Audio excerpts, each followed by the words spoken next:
Greetings, Goddess Body, Mind, Spirit community. This is Tyra Omilade, your goddess guru, your sister friend. And you know, I love helping women align with their life purpose using the power of ancient wisdom and the goddess centered lifestyle.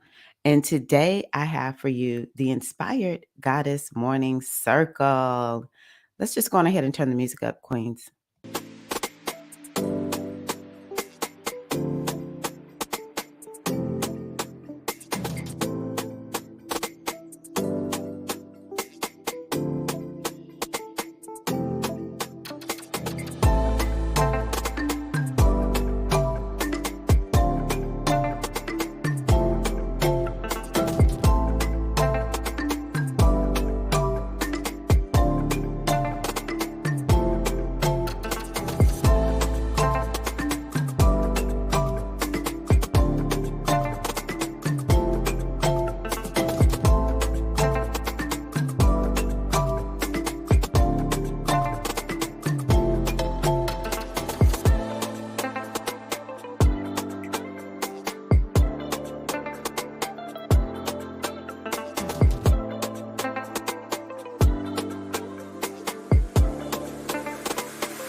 Hey, Queens, how are y'all doing? Oh, Shaka in the house too? Okay. Hi, Queens, how are y'all? I'm running late. I'm all discombobulated. Mystic Storm. Oh, I don't know if I said it out loud. So, hey, Ocean Kimmy. Hey, how you doing? G-Hive in the house. What's up, Jasmine? Oh my gosh, Courtney is here from rainy California. They say it never rains in Southern California, but we're grateful the mother has shown up with some rains. California needs some rain. The Colorado River needs some rain. Come on, turn it up, mother. We just want it to be enough. Now, we don't want to be creating no problems because I know sometimes it's too much rain out in California, given how dry it has been. But come on, let the rains come. Courtney has a farm out there. Come on now, Courtney and Marcella. Great rising to the queen, Virgo Bliss.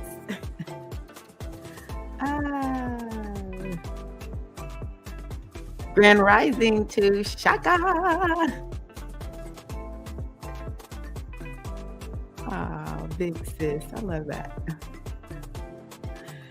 Woo, I didn't even check my microphone. Can y'all hear me? Just 1, 2, 3. I think it's working.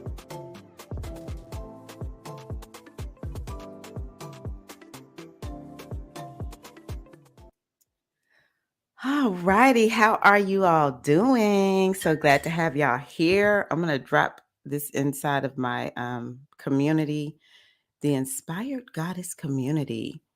So I never lie to y'all about who I am and what I am. And who I am and what I am is a hot mess right now. Oh, I am live for the morning circle. Join me. One thing that I will be a great example of is how you can do things and not be perfect. I am like, okay, good. Glad y'all can hear me. I am the best at failing forward, falling forward, moving forward, messy. I'm not going to say I failed forward this time. What I did was I moved forward messy. And I'm so, even though I have not fully figured out what it means to be a 50 plus woman yet, I am very, there is something about me that's very routine. And do you see I have on my green for Virgo. It's time for, Virgo full moon. We're going to talk about that. Um, and so this launch, I'm a Taurus moon. So, I was launching last week, but it really started the week before because I had to start getting everything organized in order to start moving forward messy. I started moving forward messy on Saturday. I was just like, okay, I'm just going to use this thing that I used before. Felicia wasn't even supposed to be on that night. I see in the chat, I was like, hey, you, you want to come on? And so there began, this whole journey to signing up 11 sisters. I had one sister who had gotten on schedule to do a one-on-one with me.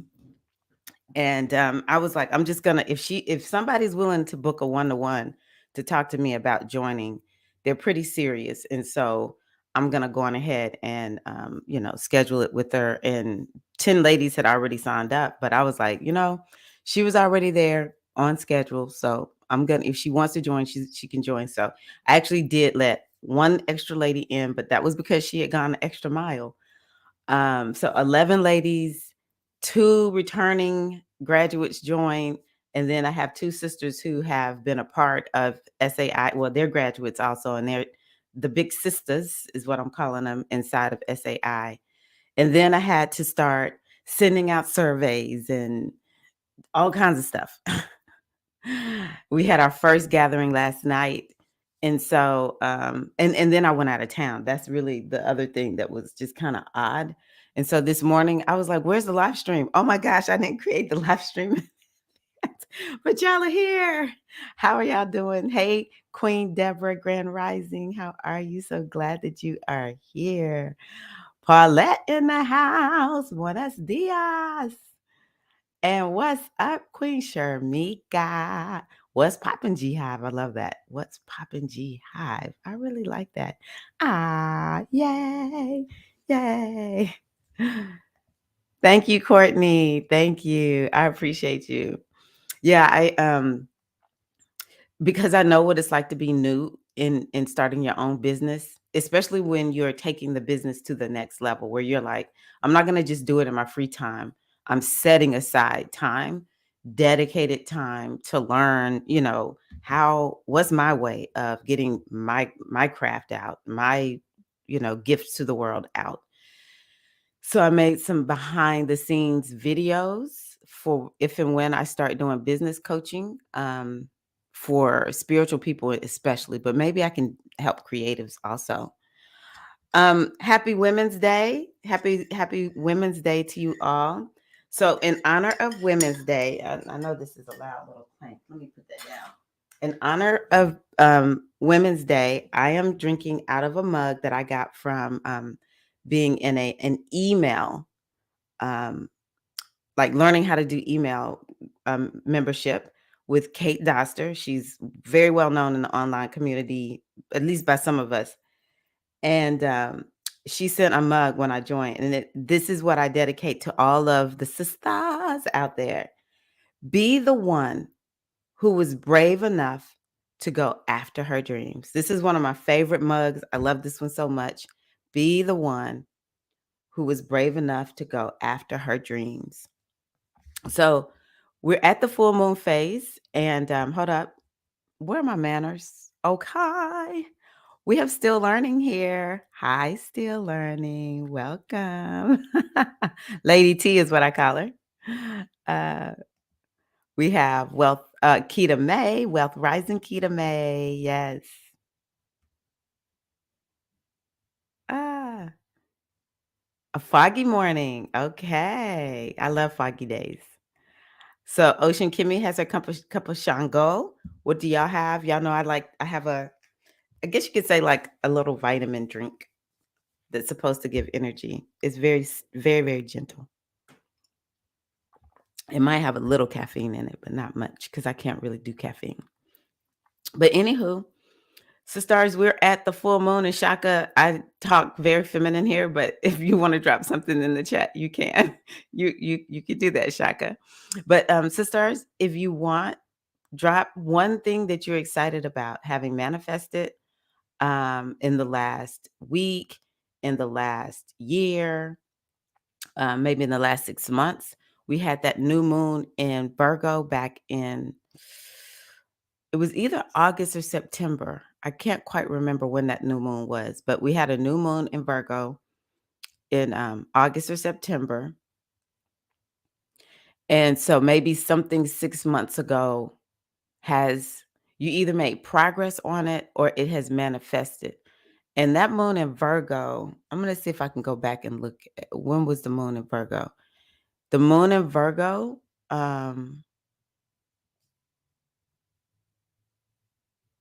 yeah, I don't remember what that moon was about. So going ahead, because we have to learn how to find the good and praise it in our lives. If we don't say good things, part of the conditioning of women, part of the patriarchy is to make us always feel like don't shine too much, don't stand out too much. In these last few moons, the moon has actually been out by herself. You cannot.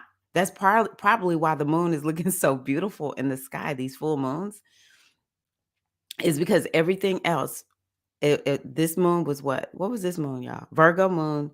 And then the moon before this would be Leo. And then the one before that would be Cancer. So all of those moons were kind of like out by themselves. There was nothing else over there with the moon. And at least I know, maybe no, that it has to be the full moon if that's what I'm saying. So the last 3 moons, the moon is by herself and everything is across from her. And so what I want to say is that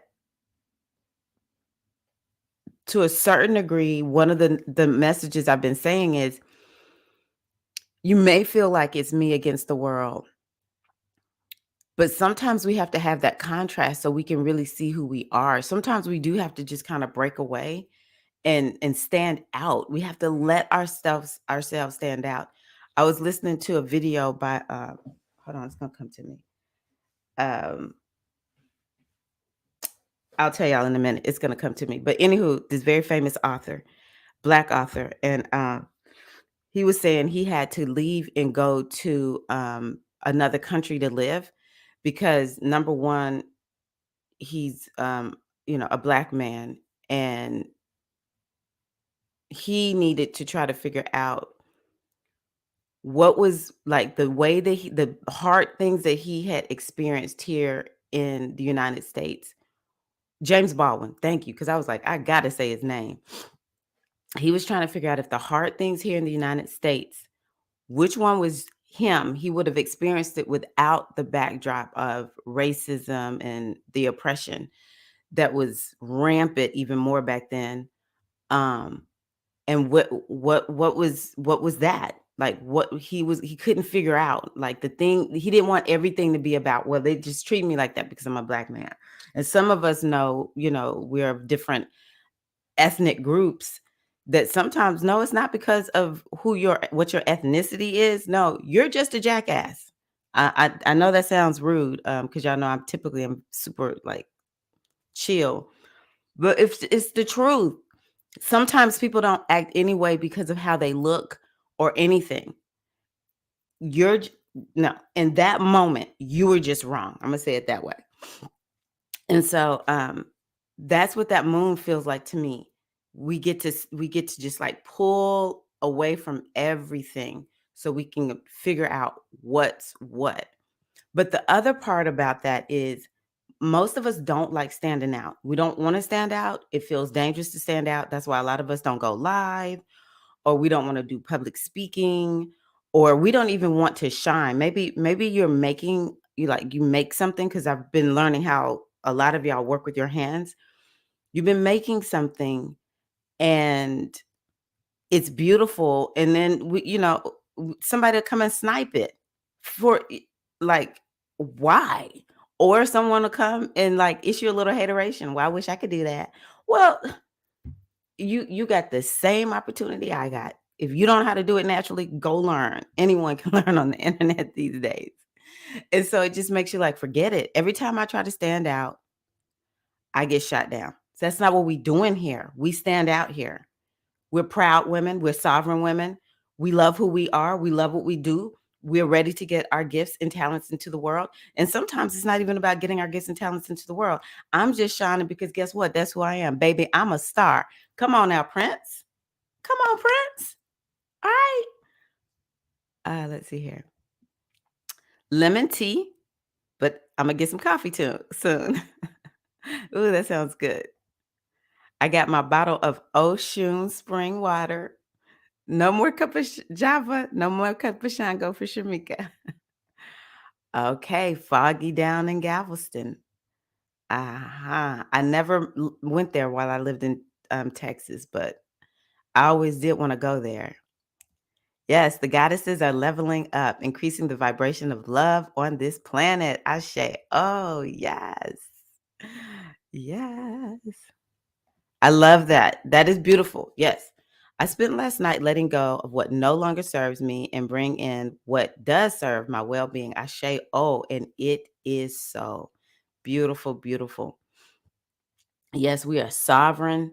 We make a decision what is allowed in our energy, and we make a decision of what is not allowed in our energy.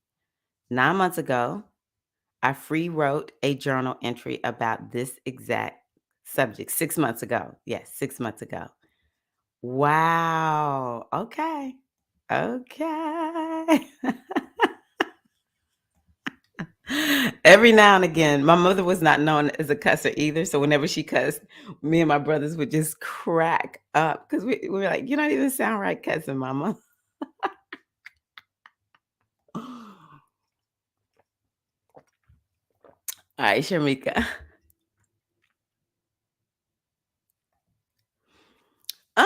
You know what? Sometimes it's not necessarily so actually I'm saying it doesn't even matter if we're talking about a racist or just a person.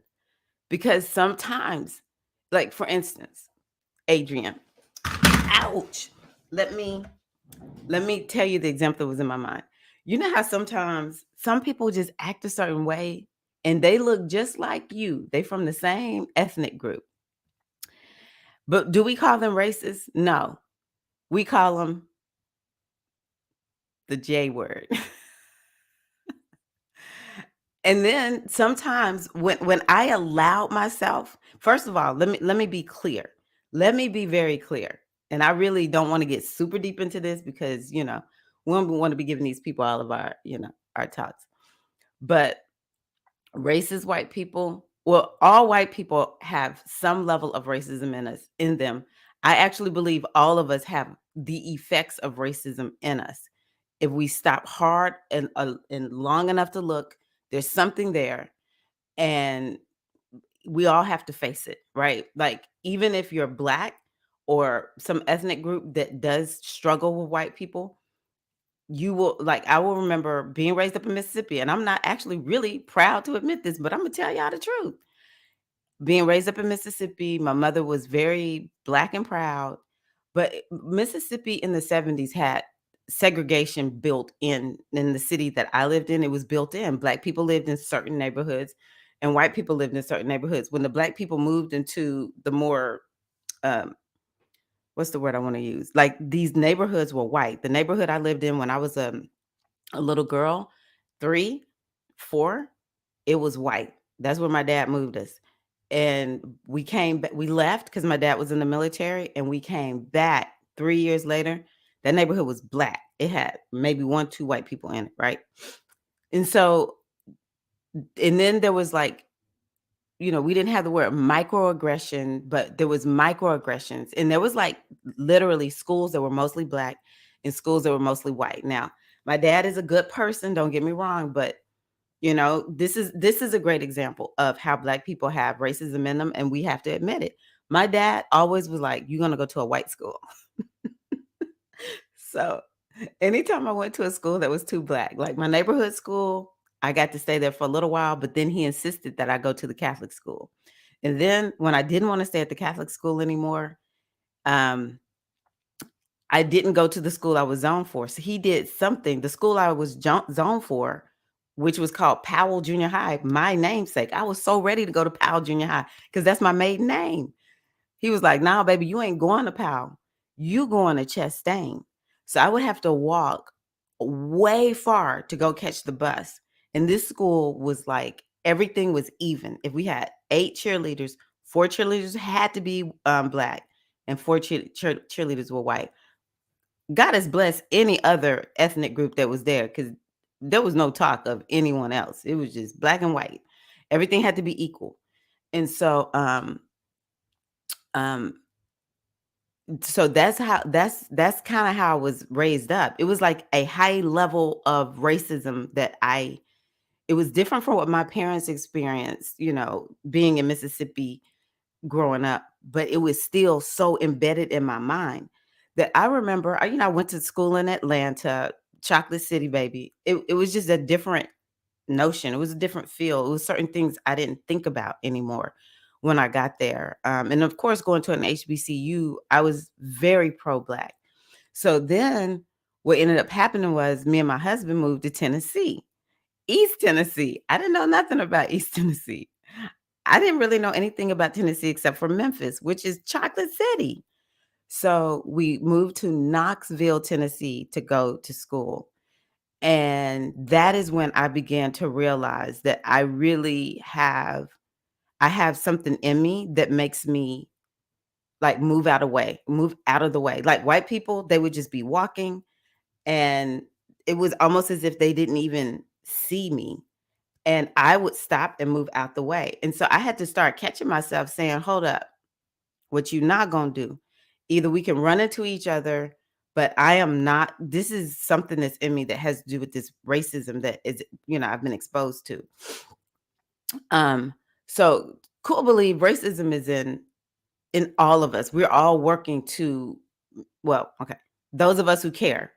Now, I say there's white people and then there's people who are white. So the people who are white are the ones that I say are working to, get that out of them.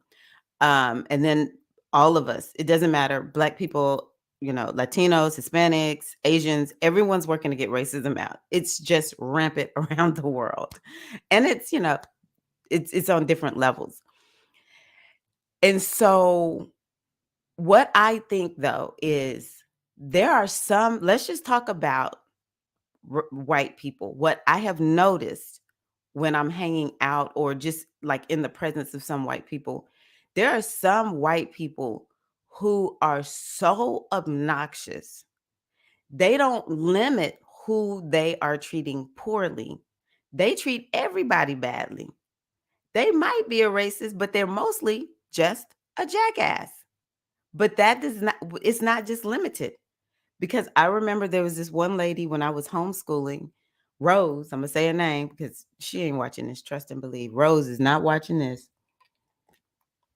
Rose, Black woman, told me I was the Antichrist. And I just remember thinking, who is this woman? Like, who acts like this? She was like, "You're not subservient to your husband? You better ask me my name. Am I subservient to my husband? Never. Never. Are you kidding me? I'm a sovereign woman. I do not bow down. I do not cower down. Me and my husband, we are equals." And so, but she was super Christian. Well, come to find out, I would meet other Black people and they're like, Rose. First of all, Rose was calling everybody the Antichrist. She was putting everybody down. So Rose wasn't really a great Christian. Rose was a jackass. And her church members, they would be like, "We can't stand Rose." Like Rose really be challenging our Christianity. That's what I'm talking about, Adrian. So you won't know if it's that person. Well, if someone treats you in a racist manner, guess what? They're a jackass.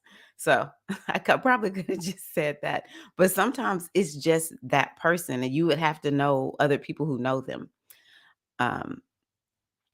To know, really, is this person just somebody? So, of course, I'm a softie. I cut people no slack. I'm not gonna let folks treat folks wrong, but that's probably a really unhappy person. Really unhappy. I don't like to stand out, but I'm forcing myself to get out there more. Yes, eventually you get used to it. When I come on here, I used to be shaking in my boots to come on. And now I'm just like, I got a message. I'm gonna help some sisters. I'm just gonna do my best to help sisters. That's all I got for y'all. I'm gonna come on here no matter what. I don't even think about it. Now, it took me coming on a lot of times to feel this way, but eventually, and you want me to tell you something else, Keto made that I think is important. All women have their style of leadership. And so I think some of it is cultivating your leadership. I think that's really what makes me okay with standing out, is because I know I'm going to show up and I'm going to do a good job. Things are going to be looking good. We're going to flow in a certain manner because I have watched where it's sometimes like for me, I watch the person lead. And then it's like, okay, where are the gaps? And that's where I call myself a gap filler all the time. I come in, I fill the gaps. I let folks know because sometimes when you're a certain kind of leader, like some of the ones I'm thinking about, they have this huge vision, which I have a huge vision too. They have this huge vision. It is so big that they're not all the time good with like the personal connection. They're personable. They're not, all right, Shamika, look, they're not biatches. I guess I'm feeling spicy with this full moon. I'm feeling rebellious. Um, they just they're personable or whatever, but it's just this vision that they have. It makes them operate in a certain manner where that personal touch is not there. But I was born to have a personal touch. That's why I come on and I say everybody's name. And I have manners. Like sometimes if I just start texting somebody, I'm like, oh my gosh, where's my manners? It's who I am. And I value it because I enjoy it. So a lot of times I can come in and be a powerful leader because I'm like, these are the things that the big leader missed. So I'm going to fill that in for you all. And that's why I'll tell y'all, don't let me miss something. If I'm not noticing something, y'all need to tell me, because once I'm at the higher, like I'm thinking vision, or I'm working tech, I might miss something, right? So you have to figure out your style of leadership. How about that? How are you being a leader in your life? This is really important. How are you being a leader in your life? I'm slowly but surely starting revamping my Kofi? Is it Ko like co, or is it coffee? Is it a play on that? And putting some really nice digital products and memberships in there. Come on now. Come on, Lady T. Let's do this. Let's do this. Nice. Okay, Ocean Kimmy. I was afraid to stand out and shine. Now I'm just embracing that's why I'm here to shine. Leo rising. Let me tell y'all, it's been so fascinating watching Ocean Kimmy. I remember when we first started working together, she was like, I cannot come on your YouTube channel. I am not ready. I'll be like, girl, you need to come on. We have a good time. I cannot. And we did one circle. I know Mystic Storm was there. Maybe Felicia was there. Ocean Kimmy. It was about 4 or 5 of us that came on because we just kept talking. And so I was like, look, we can ready to go live. I need to go live. Let's go live. So we came on live. She was like, well, I guess I'm on. Last week, she was like, okay, shoot, come on. She was on with me twice. Anyone can decide, you know what? I'm just going to show up. But I want y'all to start thinking about that you are a leader. That's one of the best things. I love working with the women coaches. There's this one, I love her so much. And when I first joined her membership, she was like, all right, everybody, listen up.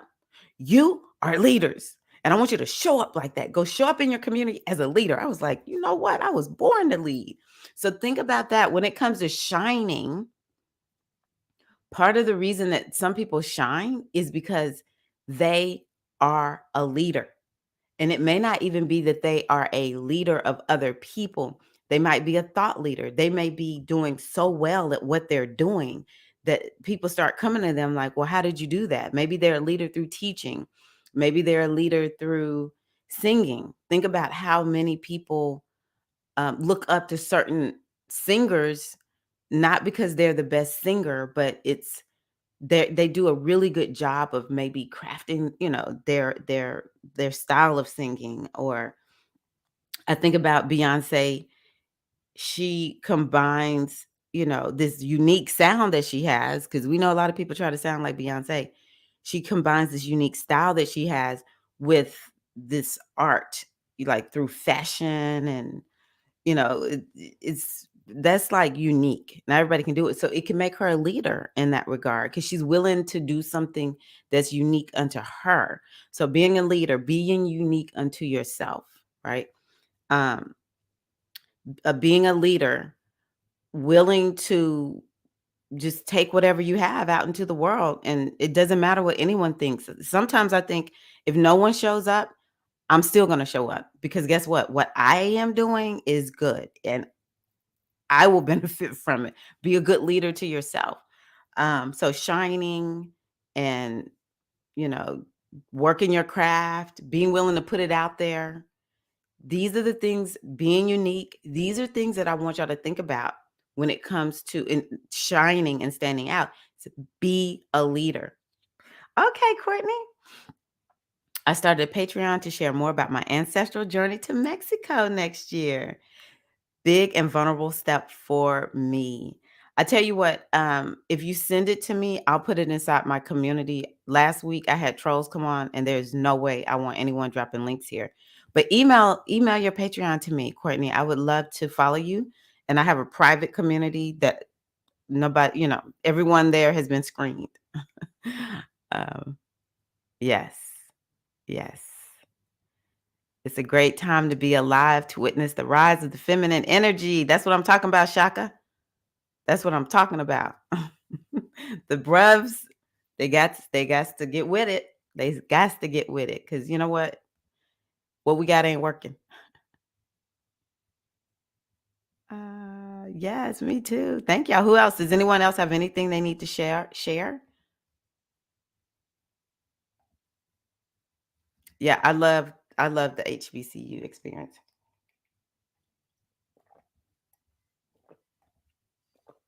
Agreed. Okay, oh, let's send some love to Larissa. Let's send some love and some good vibes. Hugs, good vibes. Boxer me, if you're still here. Larissa. Yes, everyone just imagine, even if you don't know what she looks like, just see her name, Larissa, or Big L, and we're circling around her. And we're even sending some good love and good vibes to her husband. Sometimes couples have it rough. So we're sending some good energy, some good vibes their way. And I'm just going to say a quick ho'opono round. I love you. I'm sorry. Please forgive me. Thank you. I love you. I'm sorry. Please forgive me. Thank you. I love you. I'm sorry. Please forgive me. Thank you. All righty. Thank you for putting that out there so we could send you some love and support, Larissa. Ah, y'all already got her. I'm behind telling all my stories. Aw. Oh, hey, how are you? Good to see you. I hadn't seen you in a while. Scorpios are total gap fillers. You know me, don't you? We are. Okay. What time is that? 8:52. Okay, so starting to calm down. It's good. She saw that. Okay, good. Thank y'all so much. I really appreciate y'all. Larissa's a true sweetie. Hi, Rachel. You're not super late, trust me. Let's see here. Okay, so Still Learning said, can I just say right before the moon, I met with a health professional who has amazing energy and is specifically geared to help with careers. Love that. See, I love this Virgo full moon. I always love the Virgo full moon. It's just something about this moon. And to me, Virgo, it has gentle energy, but it's very practical, no nonsense energy. But it's something about the Virgo moon. And I'm a Pisces. So the moon opposes, my two of my planets. But I don't care. I love this moon. It always feels like I can just get so much done with this Virgo moon, or so much clarity. The way becomes more clear, because Virgo is about what steps do I need to take. So, and then look, health, because Virgo has to do with health profession. Look at you, Lady T. Yeah. So I would love to drop that into the and yeah, I want to share it. So if everyone is in my community, you'll see it there. Courtney, just email it to me because we want to support you. I've started an IG page to showcase my artwork. Yay! I'm normally one that is totally hiding under the proverbial bushel, but for 2023, I decided to be bold and put myself out there. That's what I'm talking about, Rachel. And every small little tiny step you take is a quantum step. Every step is a quantum step. So, yay, beautiful. Okay, so let me pull up. I want to look at the astrology really quickly. I did a full moon.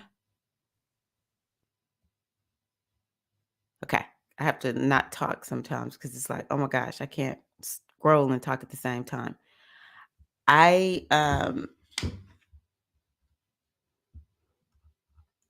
did the full moon video, and yeah, I've listened to that video a couple of times, actually, my own video. Yes, I do listen to my own videos. And I was like, wow, this moon I said it was going to be to a certain degree a challenging moon, but I know we need to talk about Saturn in Pisces, because Saturn went into Pisces right after that full moon yesterday. Who wants to talk about the Saturn in Pisces? Drop an emoji. I'm learning from Mystic Storm. I was on her live stream. She was like, drop an emoji. I was like, oh, that's cool. I was like, oh, because I was Pisces. I got the key. I didn't get to watch the whole thing, but I was there for Pisces, and she said, drop a key. It was some card she pulled. I was like, oh, that is fire. The reading was fire. I have not done the Saturn and Pisces video. That's why I'm going to talk about it now. Where's my little notes? Oh, there they are.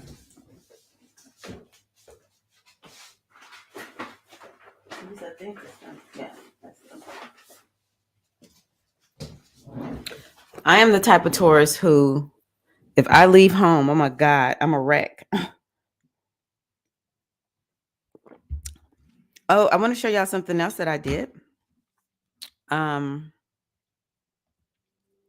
I took a podcasting class because I'm thinking about getting more into podcasting. Not this channel is always going to be what I lead with, at least in my mind it will be, but I want to start doing more I want to start doing more private podcasts. I'm hoping to get one going for the SAI group, to be honest with you. And I just like the convenience of listening to the podcast. So you don't have to log in and stuff like that on some of the stuff. Okay. So, hey, Nexodus, how are you? Did I miss Nexodus? Okay. Saturn return is over. Still feeling the heat. Mystic Storm, baby. That's some big girl stuff right there. Saturn will grow you up. Saturn will grow you up. I don't know anyone who was like, oh yeah, the Saturn return was just simple. Even if it's like I had a traumatic Saturn return, even if it's not traumatic, it will feel very, very hard. So I'm proud of you. Very, very proud of you. Hmm. Yeah, the Saturn return the first time around is harder. I haven't made it to my second Saturn return, but I heard the second Saturn return is easier because Saturn, it's the sign for older people. So today is the 8th. Happy Women's Day. It's also my older brother's birthday. Yeah, Saturn was eye-opening. And so you talking to people who recently went through theirs, and so they're cheering you on, Mystic Storm. Okay. So as you can see, this is a pretty simple week. I guess the universe was like, you know what? We have Saturn in Pisces. We're gonna just let them be with that right now. We're gonna just let them be with it. um and so then the other thing we have is Venus sextile Mars and Mercury sextile Uranus. And Mercury, I mean, first of all, anytime you see the sextile, that's the same as a Venusian energy. Sextile equals Venus. And Venus is about support. That's typically how I describe it. There's going to be a blessing through some type of support. Ease and flow is a harmonious aspect, and is what we call it in astrology. And it means that things can go pretty easily for you, but you will have to put forth some effort. It won't just happen for you. There's another one that makes things happen almost like it just shows up. You don't have to do nothing to get it. But this one, the sextile, is where, oh, it's my birthday. I'm having a nice aspect on my birthday. March 11th is my birthday.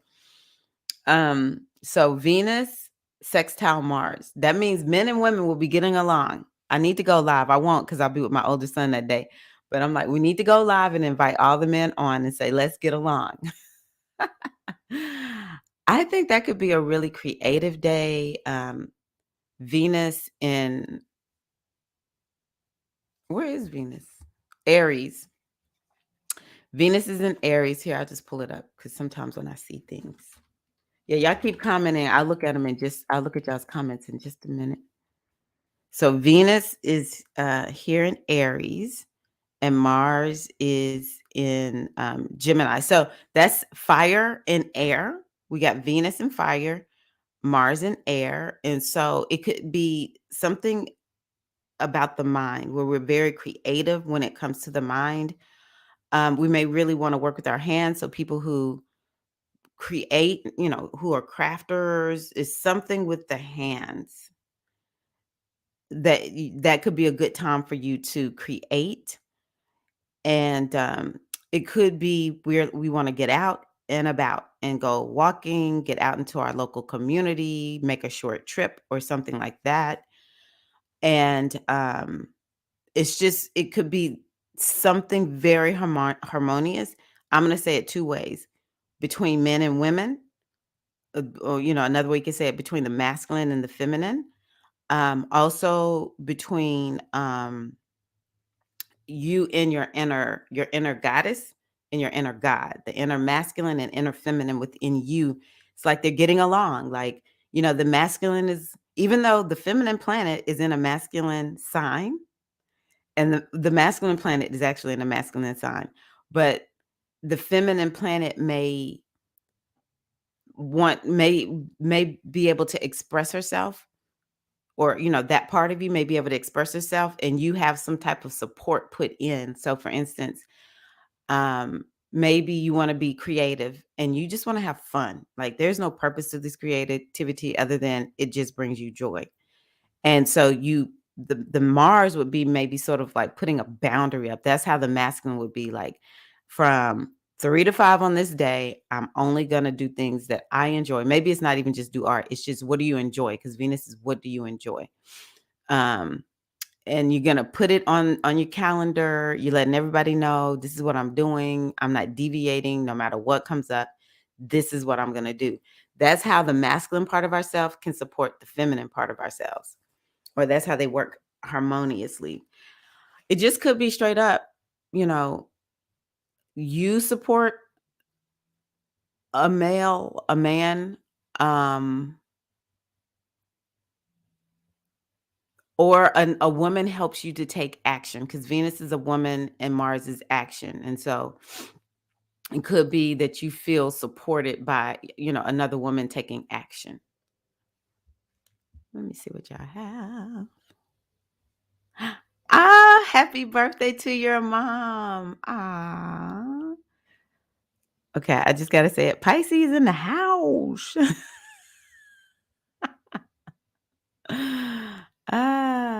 Yeah, Saturn will help you level up. It's no joke. Hi, Latoya. Latoya, you inspired a video yesterday because you left a comment saying that your internet had been out.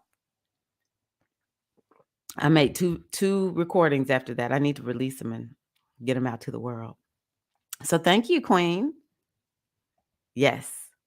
Yeah. Sextiles are like Venus. I saw myself peeling an onion before waking up this morning. I'm thinking about why? Layering? Yes. It's interesting that you say that, Nexodus. I was actually thinking the same thing this morning, that um it's some layers that need to be removed. That's the number one thing we're working on right now. I love that so much. Yeah, Mama Shamika. Tell Mama Shamika we said, hey, we just gave her a name. Okay, let's see here. Now Mercury sextile Uranus. I love that. Love that because Mercury is the mind. And let me tell y'all something else. Mars is in the sign of the mind. So this will be a mental weekend. It'll start around Friday and go through the weekend. Very, very mental, lots of mental activities. So if there's something that requires some logic, if you're needing to generate ideas, what else do we do with this mental energy? Oh, actually making some social connections, making connections with other people. Networking might be something else. Also learning. This may be a weekend where we're like, you know what? I just want to learn something new. I want to finish a course that I started that I haven't finished. Um, so yeah, we have a lot of mercurial energy afoot this weekend, and it's sextile Uranus. And so Uranus is over here in Taurus. And Uranus is this energy of electricity, and it's this energy of like a breakthrough, a powerful breakthrough, a leveling up. And Uranus is always going to have you level up about something that you were supposed to level up. Like you're supposed to move in that direction and you haven't been.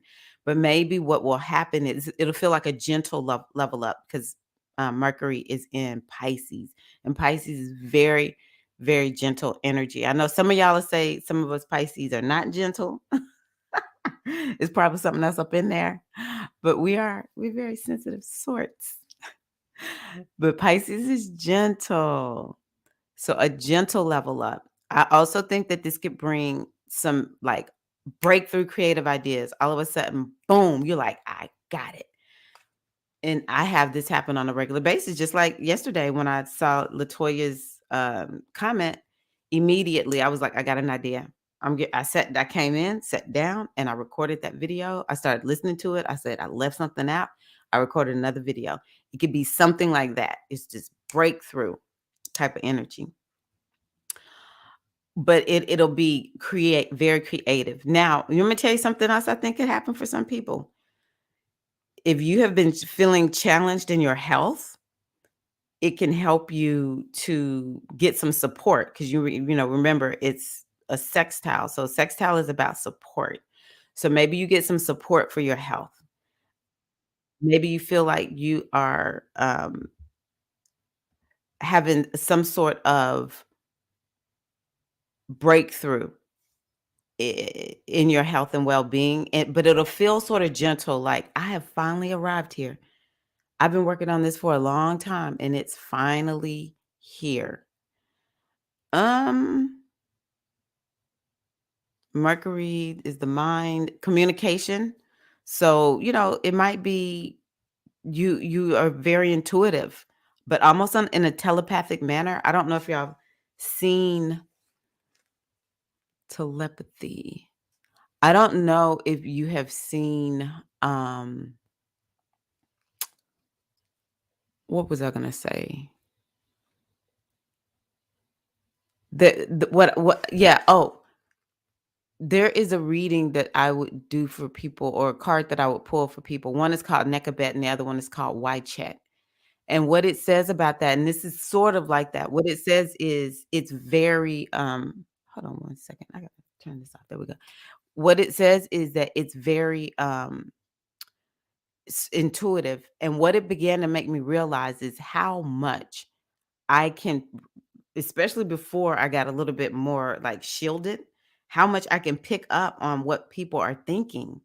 And it used to make me crazy. I would be like, oh my gosh. Like I can tell what this person is thinking, or I can tell what has happened to this person or whatever. Or I don't know. How sometimes people are like, you're reading my mind. How are you reading my mind? I'm like, I don't know. It could be something like that because Uranus is telepathy and Pisces is over here in, I mean, Mercury's over here in Pisces, and um, it's that mind, intuitive mind. Okay, there we go. So that's a nice weekend. That's a really, really nice weekend. We're chilled out. Thank the goddess. Man, we need some chill periods because these last 3 years, 2020 through 2022, have been pieces of work. Okay. Let me see what else y'all are saying.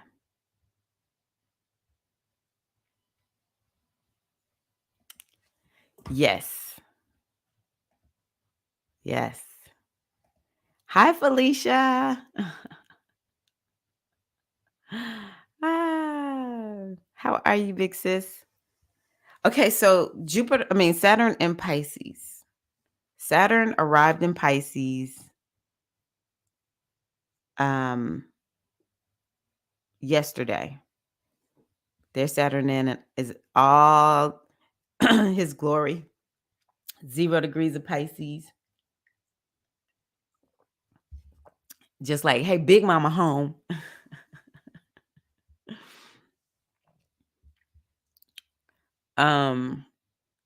So yeah, I honestly talk about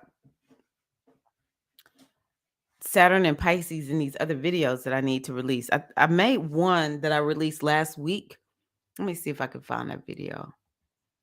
See what the name is. I made one last week and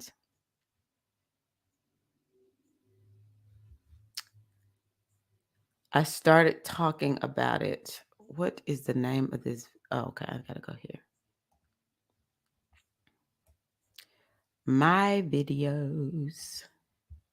Oh, I can go here. Videos. I think it was live. The name of that video is something like "Don't freak out about the energy that you see." Maybe I didn't.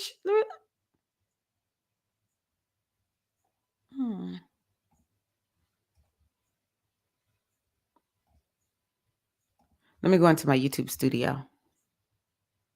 So tell me, does any of what I share with y'all resonate? Do you see it yet?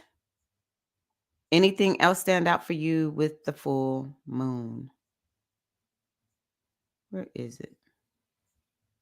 I've been making so many videos here lately, but they're not all released. Maybe I made it a little bit longer ago than I thought. Where did I make that video?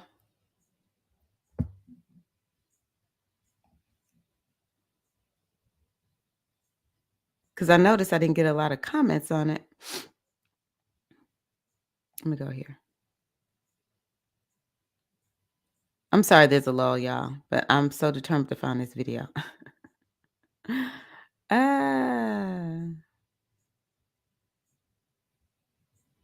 Okay. I don't know where this video is. I made a video, and in the video I talked about, and maybe I put it in the Maybe it's in my membership, but I thought I had released this video. And it's saying that I don't want y'all to be freaking out when y'all see stuff going down with the mm, maturity and mindful living. No, I haven't.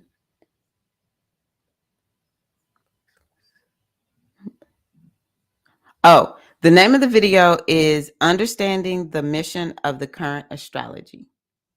And it hasn't gotten a lot of views. I'm going to pull it up and show y'all.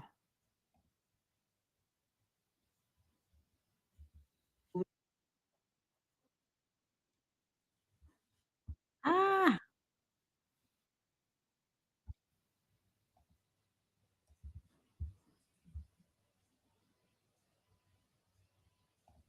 okay. Understanding the mission of the current astrology.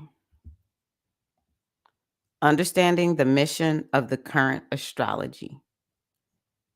I think it's a really important video for you all to watch, okay? Because it is about um how do we deal with, so my position is this. We are going to, I think 2023 is going to be challenging. And what I said back in 2022 is because humans we just don't like change, and it's no judgment. It's no judgment.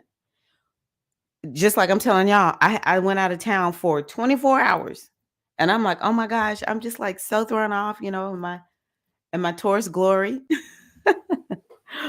um the subconscious mind likes routine. It's like, what do you want? And then let's go on ahead and automate it. Like our brains are the ultimate in automation. Automation was first here, and then humans now talk about automation, but we are the first automated beings. And so our subconscious mind, it wants to pick up, whatever it is that we are um, wanting to habituate, and it creates a program. And sometimes that's why change is challenging, because if we don't get our subconscious mind on board, then it will feel like it'll resist it. It'll be like, no, this is the routine that we set up. Another word we can use is strategy. This is the strategy that we've set up. And so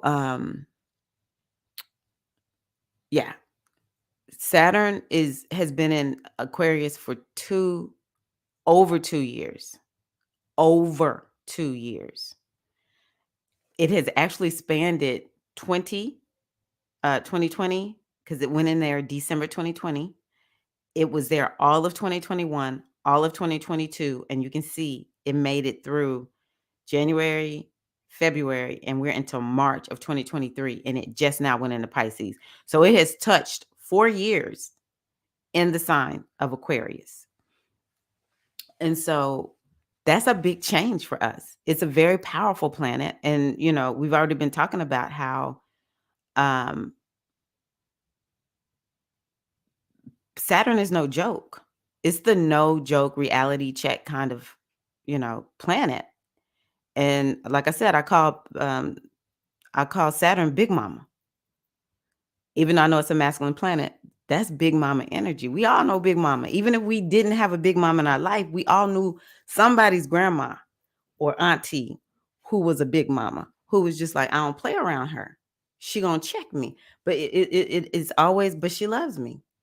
I call Big Mama. I'm gonna tell y'all who Big Mama is right now in my life. Mama Gina. Mama Gina still call me little girl. I'm like, Mama Gina, I'm almost 53 years old. That's right. That's good that you're almost 53 and you still a little girl. um, she gonna check you, she gonna tell you when things are wrong, and but Mama Gina love you, and she really means it. And if she is checking folks, it's because she really thinks this is what's gonna help you. That's Saturn. Saturn is like, everybody all mad at me. I'm trying to help you. So we got Saturn coming into Pisces, the sign that least likes structure. So wherever Pisces is in your chart, that's where you least like structure. You will be the least, you will have the fewest boundaries in that area. And now Saturn is going to be like, oh, come up in here. Show me what you've been doing. We need to see, is this working? You had a plan because I was here 30 years ago, if you're old enough for that. Some of y'all not old enough for it. But for those of us who are, I was here 30 years ago. And I laid out a plan for you. And I'm trying to figure out, where are you in this plan? How did you do? And we get ready to set a new agenda. But Saturn is coming in first, like reality check, baby. Y'all see this clipboard? This is how Saturn is coming in. And with that Virgo moon, there was another one with the clipboard on the side. Miss Virgo. Saturn and Miss Virgo, they check. We're going to do a review. Getting a job review. And so initially it's not easy. So my prediction is that Saturn and Pisces initially will feel a little bit challenging. And I'm going to tell y'all what happened the other day. Well, going into yesterday, because we started feeling this a little bit before. Because when Saturn got to that 29th degree, let me tell y'all when it was on that 29th degree. And I want you to think about hard things that maybe were happening to you. Let's see here. It got on that 29th degree. This is January 2023. Okay. It got on that 29th degree on February 27th. We may have been feeling it around February the 11th through yesterday. And so going into yesterday was what day? Tuesday. Going into Tuesday. So Monday night, Monday, I was with my son and I looked at an email. I don't know if I told y'all, but I did. I'm going to Tulum, Mexico. And the lady who, the lady who's organized all this, it sent us this final fun email, like, okay, here's the agenda and everything. And the way she wrote the date, it did not register for me as 2023. She wrote March and then just the number 23. To me, March 23 is the date. March apostrophe 23 is the year. And I'm like, okay, maybe there's two groups coming and she's talking, this was meant for the other group. And typically I'm at home, I'm slowed down, I'm going to pay attention. And I sent a message like to the whole group, like, I have this date. I didn't even go look at everything that was in the agenda like I typically do. When I get confused, I stop. But my progressed moon is in Aries. Okay. My progressed moon is in Aries right now, y'all. I got a lot of that's why I think I've been cussing a little bit, feeling a little bit spicy because I got that progressed moon in Aries. And Aries is known for open mouth, insert foot, because sometimes Aries will speak before they actually think about it. It was like the perfect Aries moon moment. I didn't click to kind of go like, see, why does this look so confusing? I just sent an email out. And then I noticed nobody had replied by the time I got home. It was maybe a 20-minute lag, 30-minute lag. And so then I was like, let me go in and look at the agenda. The agenda is perfect. It was, and I was like, oh, I figured it out. Everything is great. Thank you. I'm excited.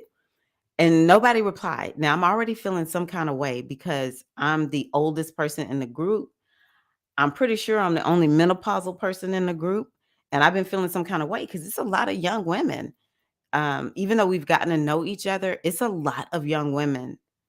Some of them may not even be 30. I'm like, oh my God, I'm going to hang out with these young ladies. And I'm feeling all self-conscious. And I just cracked up after I couldn't sleep because Saturn and Pisces cannot sleep. Saturn will steal your sleep. So if you're not sleeping well, you're going to have to learn how to sleep. Really, you're going to have to learn how to sleep better while Saturn is in Pisces, because you may feel like I'm not getting a lot of sleep. And I was just like, I feel like, who was that? I think it was, I got to go scroll back up if she's still here, because I know I can talk a lot. Adrian, I felt like a jackass. I really did. I was like, I am such a jackass. I could have just taken the time to read the email. And I was like, it's just a rookie mistake. And all the young people, they're just so good with email and all this electronic stuff. And I know I hold my own. This is how I'm talking to myself. I know I hold my own, but I do my best to not make these kind of rookie mistakes and stand out and look all old or whatever. And I reached out to one of the ones that I've formed a connection with, and she was like, "Girl, please, there is nothing to worry about." She's like 32. She was like, "It's nothing to worry about." And I wrote back to the young lady who had emailed, and I was like, "I'm so sorry. You're so good at organizing. I didn't mean to. I don't want to be sounding like I was disrespecting you." And they were like, What are you talking about?" But in my mind, it's apostrophe 23. And I was just, moving fast and didn't stop to really take note of what that 23 meant. And I was like, there I am. I lived out this Saturn in the Pisces. The old person, which is Saturn. What's going on with this email? Like something don't look right. What's going on? I got this date. Why does it say that date? I mean, I was like, that is so freaking Saturnian. And then, Pisces is confusion. I'm all confused. I'm not seeing things the right way. I lived that one out. Couldn't sleep. I finally got over it, but oh my gosh. Oh, another thing is Saturn is you get hard on yourself.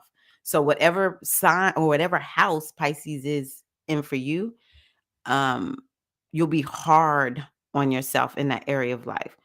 So do you know where it was for you in Aquarius? What house? Drop the house if you know what house it was in. For your sun, moon, or ascendant, it doesn't matter. Or you can put all three. And now you're going to be hard on yourself in Pisces. I'm trying to pull up my through the signs cheat sheet.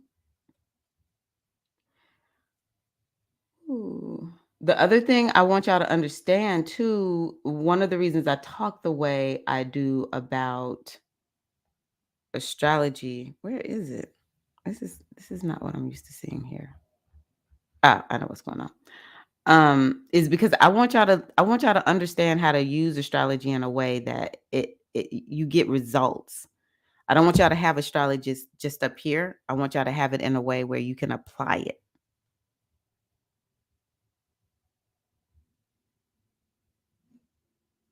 I'm glad y'all love me because people who don't know me, they probably like, she is so unorganized. I'm gonna get it together if you're new here. Oh, Quinn is here. Where's Quinn? Ah, hey Quinn. That's right. Let me see here.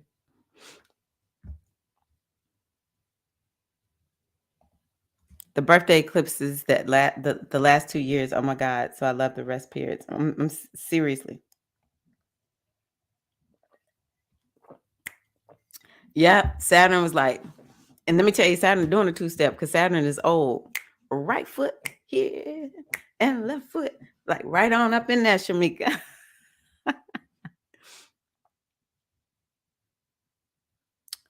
Okay. Still learning. In Vedic astrology, Saturn, Shani, is the son of the sun and his wife's maid. After they had a fight, his wife sent the maid in her place, and she birthed Shani as a result. Okay.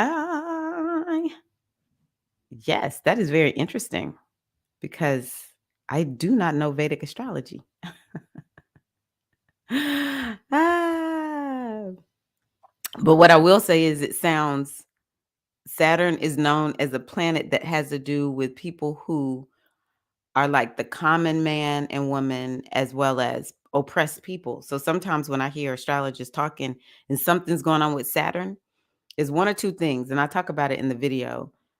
Either Saturn is the oppressor or Saturn is the oppressed. So Shani being born between a masculine energy and a maid sounds about right. Yes, actually, I called Saturn Medea, and I said, I'm not talking about Tyler Perry. Tyler Perry is not the original Medea, okay? I'm talking about the real Medeas out there in the world. Hi, Quinn. I'm so glad you're here. Mhm. For real, because Saturn had to grow up fast itself in the spiritual realm. And we were talking about Capricorn babies, all this Pluto and Capricorn babies. They are one of the astrologers said, we're wondering why they're so advanced. It's not just the pandemic babies. These babies been advanced since 2007. They different, okay? Um, it's because they have to be. They have to be so advanced in this world that they've been born in. So that's a good one. Yes. So that's why I said when let me go over here. Ah, King of Karma. When Saturn comes into Pisces, got that clipboard. Got that clipboard. Taking notes, baby. Yes, all the come on now. We know all the Virgos got a clipboard. Come on now. Ah. So yeah, that must be why Felicia's laughing. I really do think that Saturn is gonna make us. I haven't been sleeping super well. Like last night, I was like, go to bed, go to bed. And I was like, I don't know. I'm just like, I need to stay up and do this or do that or whatever. Um, Saturn restricts. Saturn is like, okay, we have 5. Do we actually need all 5 to be engaged? Can we get this done with 4? Can we get it done with 3? 2? No, we can't get it done. We can get it with 3. Well, we're not going to use 4 and 5. You get 3 to get it done. It restricts. So I think that it can restrict our sleep, but what Saturn is going to do is help us to learn how to sleep better because Saturn is where you master a thing, okay? Your Saturn is in your 9th house. Wow. Saturn was in my 10th house. What do y'all use, especially people who don't know a lot about astrology or you're kind of new at it? What website do you use? I think let me see, Quinn, I'm gonna go over here. Astro. Now I do like Cafe Astrology, but for some reason it had my son with the wrong rising sign. So I don't use Cafe Astrology, but I do like Astro Charts. It's astro-charts.com. Astro-charts.com. I do find this one to be pretty good and easy to understand. If you put your details in Astro Charts and Cafe Astrology and they say the same thing, then go with Cafe Astrology too, because they have so many reports that you can get there.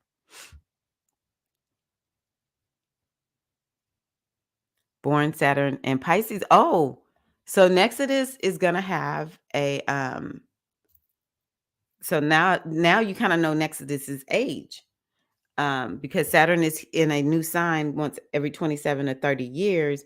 So that's when she was born, and she's getting ready to have a Saturn return. And so, yeah, you'll have to keep us posted on how that's going, Nexodus.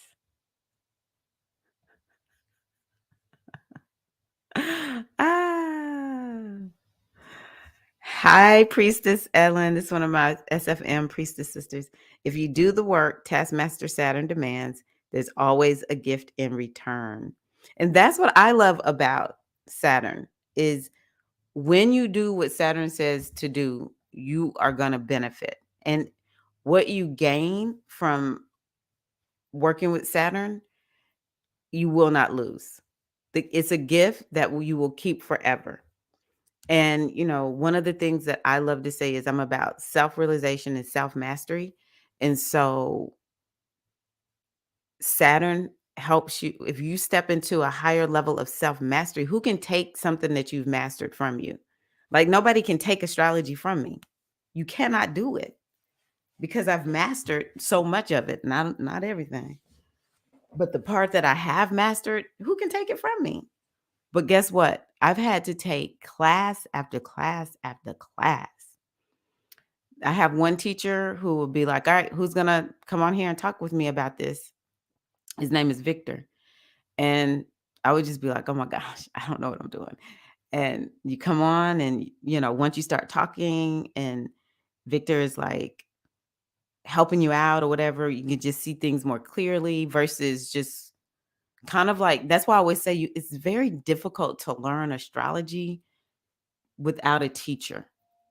And I even mean it's like we really need to be showing up for when that teacher is live and can answer our questions. Another one I work with dark pixie astrology. I had to map out my transits. I think it was like for a month. I had to go look at my chart and map out those transits and say what I thought that they meant. And then I had to follow up with what actually happened. And she was like, "You're not getting this certification until this happens." I was like, "Yes, ma'am." One of my millennial, like, diehard teachers. I love her so much. And so now, what the part of astrology that I have mastered, you can't take it away from me, but it was hard work. I've been studying astrology daily. I may have missed tops 7 days in the last, let me see here. I started in 2017, at the top of 2017. I may have missed total 7 days of not looking at something in astrology since 2017. So that's Saturn. When you hunker down, when you have the endurance and the patience. And for me, it's that Jupiterian vision. I have a vision. It's like Dr. King. I got a dream, baby, that one day I can read charts and help people out better than I was doing with the previous way I was doing readings. And this is so much more powerful. And now they complement each other. Like nobody can take divination from me. I've mastered it. So, yes, this is why we love Saturn. It will be hard, but when you don't resist, then Saturn is actually a very kind yet firm and strict teacher. One of the things I'll say about astrologers, oh my God, belly dance teachers, don't play with their art. Don't be coming up in belly dance thinking you just gonna do something. Oh, I got this. I'm a dancer from another, I got another genre that I dance. Okay. Let's see how that works for you. And they are like, get it. No, no, this is what you need. And like I'm on Zoom with them and they can see like exactly what my body is doing. And they don't call me out, but you can hear the guidance. And I'm like, oh, I didn't know I was doing that. But once you get it, nobody can take it from you. That's the beauty of Saturn.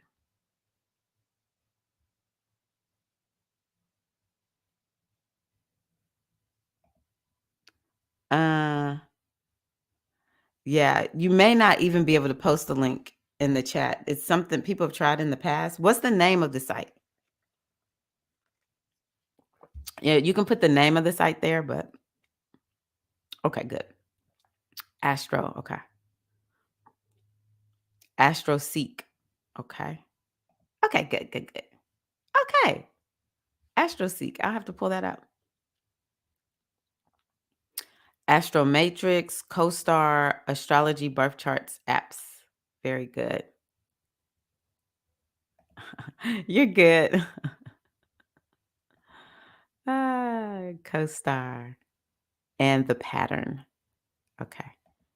Yeah, I am dark pixie all the way. Astro Victor.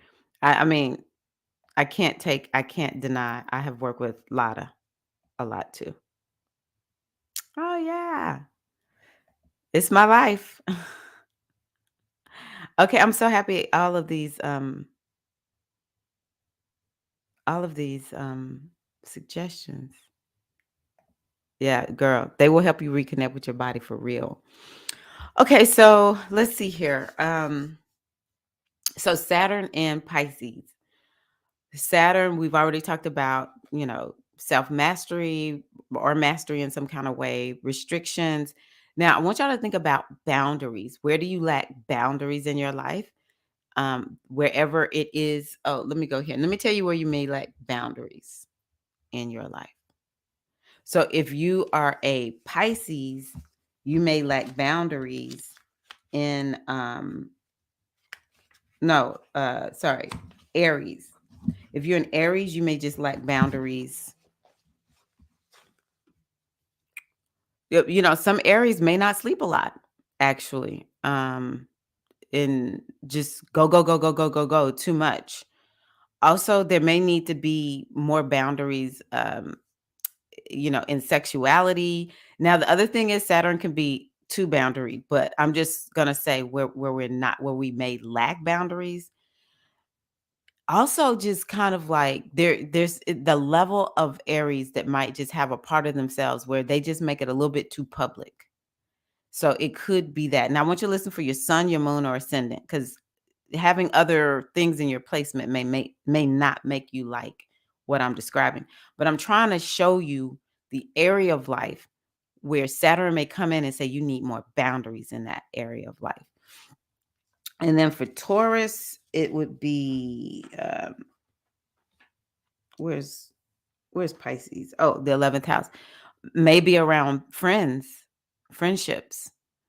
Um, Maybe some of the Tauruses need to put boundaries around what you're striving for, your goals. Put boundaries around um, like the money that comes in from your career. You may need to put a little bit of boundaries around that. Yeah, I never talked about it like this before.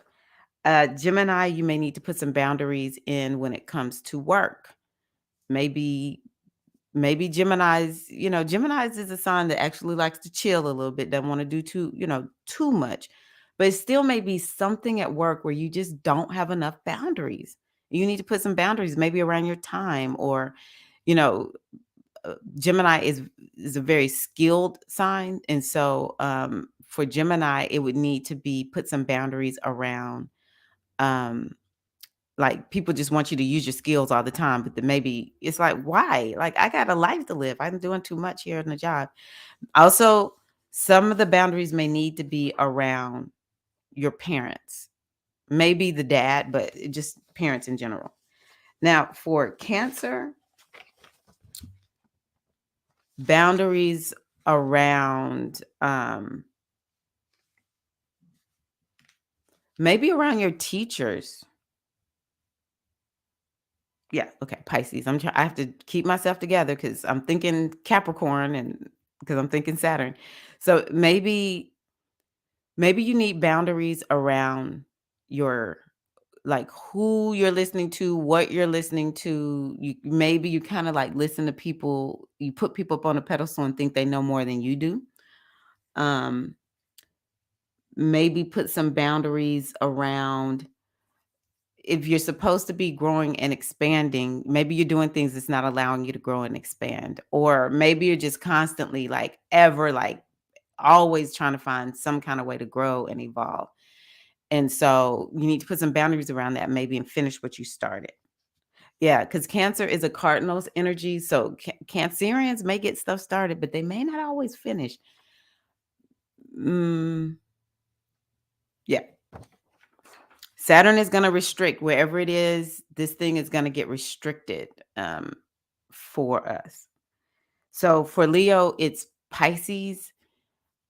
And the more I do this, the more I'm like, some of us are too boundaried. But Saturn is going to really come in and be like, we got to have more structure than this. We got to put something in place. Something is not in place. Let's also talk about completion. Okay. So maybe for Aries, I'm going to say boundaries and completion. So maybe for Aries, you need to complete something that has to do with, let me go back. Some spiritual process that you started that you didn't finish. Put some boundaries around your time so that you can make sure that maybe you're sleeping too much and you need to do more spiritual work or something like that. And then maybe for Taurus, it could be a boundary around friendships or hanging out with groups too much or something like that. Or it could be you need to finish some goal that you started that you haven't completed. And then for Gemini, it would be you need to complete something in your career or complete something regarding something that you want to be known for or complete something regarding parents. And so then for Cancer, it might be you need some boundaries, but also maybe it's completion. You need to complete something you started learning. You need to complete something that will allow you to grow and expand.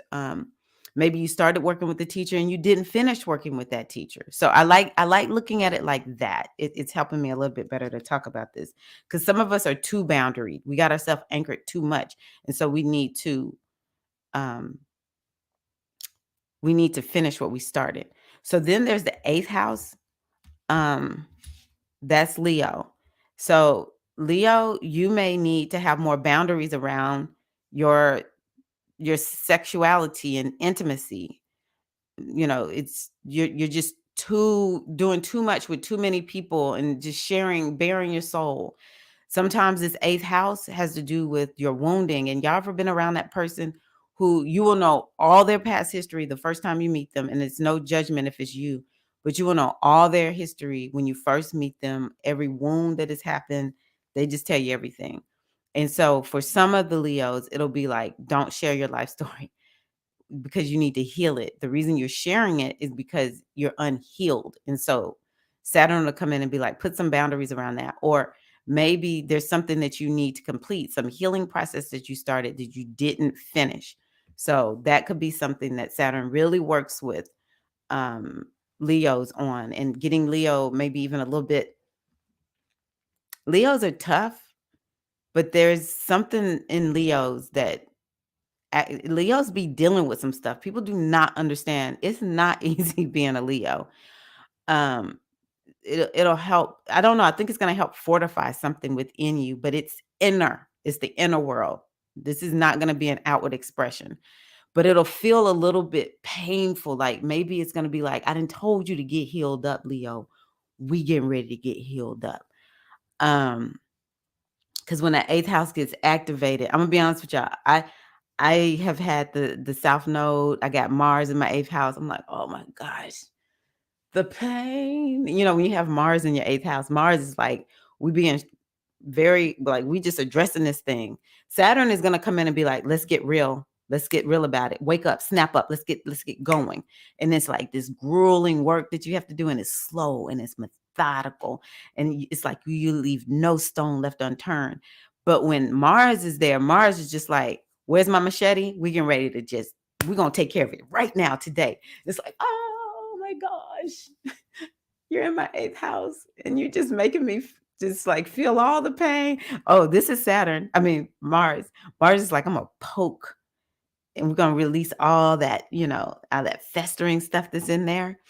Who was it? Nexodus, I think, brought up an onion peel. Mars is just like rip. It's like ripping the band. So the eighth house is it can, I think, for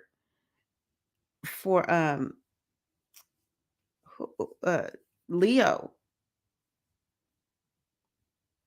So Cancerians can talk about this because Cancerians just had this transit. If you want to know what it was like, talk to Cancerians. They just had Saturn in their eighth house, and it looked rough to me. It didn't look fun. I'm just being 100. But they all seem to be more fortified and stronger now. So this is what's going to happen with Leos, as well as Leos, something about money, shared resources, um, and taxes, uh, inheritance, maybe even debt. Okay, so next is going to be Virgo. Whew. Okay, Virgo, this can be life changing for you. Okay, so Gemini, this could be a very life transforming transit, but it'll feel like it's happening slow and methodically over the next 3 years. So the same is for Virgo. This is happening in your seventh house. And Saturn is going to come there and make you really look at who do you have in your life? What are the relationships, the partnerships that you have in your life? This is what we're going to start hearing the Virgos say. If you ain't for me, you against me. And that Virgo's not going to have any patience. Don't come up in my life. Like Virgo's going to be like, already I can see you on the BS train. So you out. Like there's no second chances. Or when you come in, Virgo's going to be like, look, either you are here in my favor or you are not here in my favor. And I'm going to call you out on it, right? Or you're going to be called out on any raggedy relationships, putting boundaries on relationships. Maybe some of the Virgos, you always out here trying to help people, but it's like you're going to get a more discriminating eye, like, oh, this one ain't ready. I can see, because we always know Virgos, like, I can see what you need. Like, I can really see it. And I'm going to tell you, but y'all are going to start being like, I can see it. And when they ready, they'll ask for my help. I got other things to do. Um, and also the seventh house has to do with how harmonious are you living your life? And so whatever's out of balance, Saturn is going to be there. Like, you gotta get this together. You cannot be living your life out of balance like this. So, or it's going to ask you to complete, what would it ask you to complete? Something that you started that needs to be refined. You need to make it better, like fine tune it. It's going to help you to do that. You may become a coach. You may go back to some coaching that you once had. The other thing about this one is some of y'all might get married, because Saturn, believe it or not, Saturn in the seventh house, I have that in my natal chart. It doesn't always. A lot of times people are like, if you have Saturn there, you're not going to get married. I've been married 28 years, because it can bring a lasting relationship where it, we're going to stick and stay no matter what. Because Saturn is like, I'm not going nowhere. We're just going to figure it out, baby. Some of y'all may get divorced. It just all depends on what's going on with that relationship. Is that relationship rock solid or is it not? And Saturn is going to reveal it and then help you to figure out what you're going to do with it. So next is Libra. For Libra, this is your sixth house. And so you need some more boundaries around, like, how are you taking care of yourself, your health and wellness routines, your day-to-day operations. This will be coming to the forefront. And every time Virgo feels like, I can cheat a little bit on, I don't feel like doing this, or just cutting corners when it comes to how you're operating day to day, how you're taking care of your health, Saturn's going to be like, nah, sis, that's not working. That's just not working. And so you'll feel like there's a lot going on with my health, a lot, or it'll feel like something with work, but it's not. It could be something with your career where you need to stop working at one place and go to another place, but it's more of kind of like, how are you showing up at work and what's going on at the workplace? It could feel tough.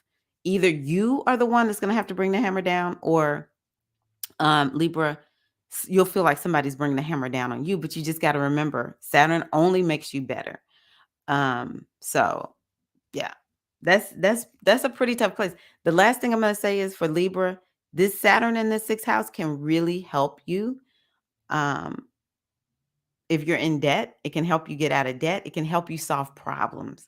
Same for Leo, actually, because that eighth house is sort of like a house that has to do with problems. So it can help you with that. Next is Scorpio. This is in your fifth house, which, oh my gosh, I'm kind of like, not who had this last? Libra had this. I don't know if, well, I know one Libra, it looked like she was having fun. I don't know if the Libras really have had fun these last few years. I don't know. I feel like this is gonna help Scorpios just have more structure and boundaries. Maybe when it comes to your children, it's like maybe you've been too loosey-goosey with them, but it's like more boundaries and structure there. Maybe it will help Scorpios who are typically extreme individuals say, I'm just going to put on my calendar. I'm going to put this on my calendar to have more fun, because the fifth house is about having fun. Now, what I will say is it can help you create a business out of your passion and the things that you love to do. It could be boundaries around dating. Maybe some of the Scorpios are just doing indiscriminate dating and, boundaries around sex.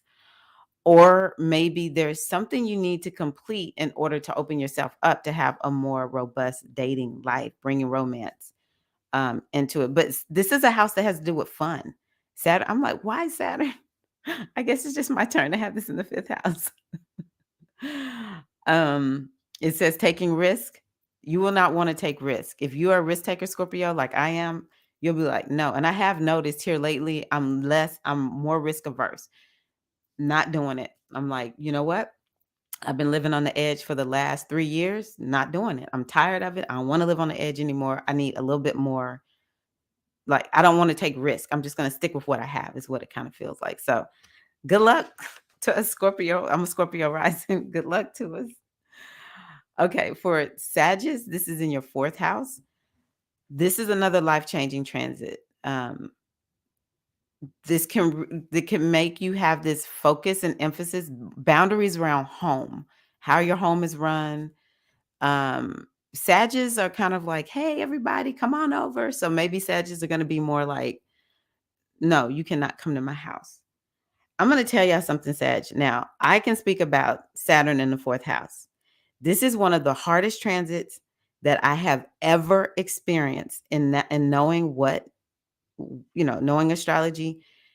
And I've been through some rough transits. This was one of the hardest transits because it has to do with emotions and family. And I literally, because Saturn will isolate you, Saturn restricts. And I remember when it went into Aquarius, I was like, this is one of the most painful things I've ever experienced. I remember feeling kind of sort of like, do my nieces and my nephews love me? My husband and my kids literally were not living here with me. I was just here alone. Now I had y'all, thank the goddess. But it was Aquarius. So it was like my family is online. I had a home online.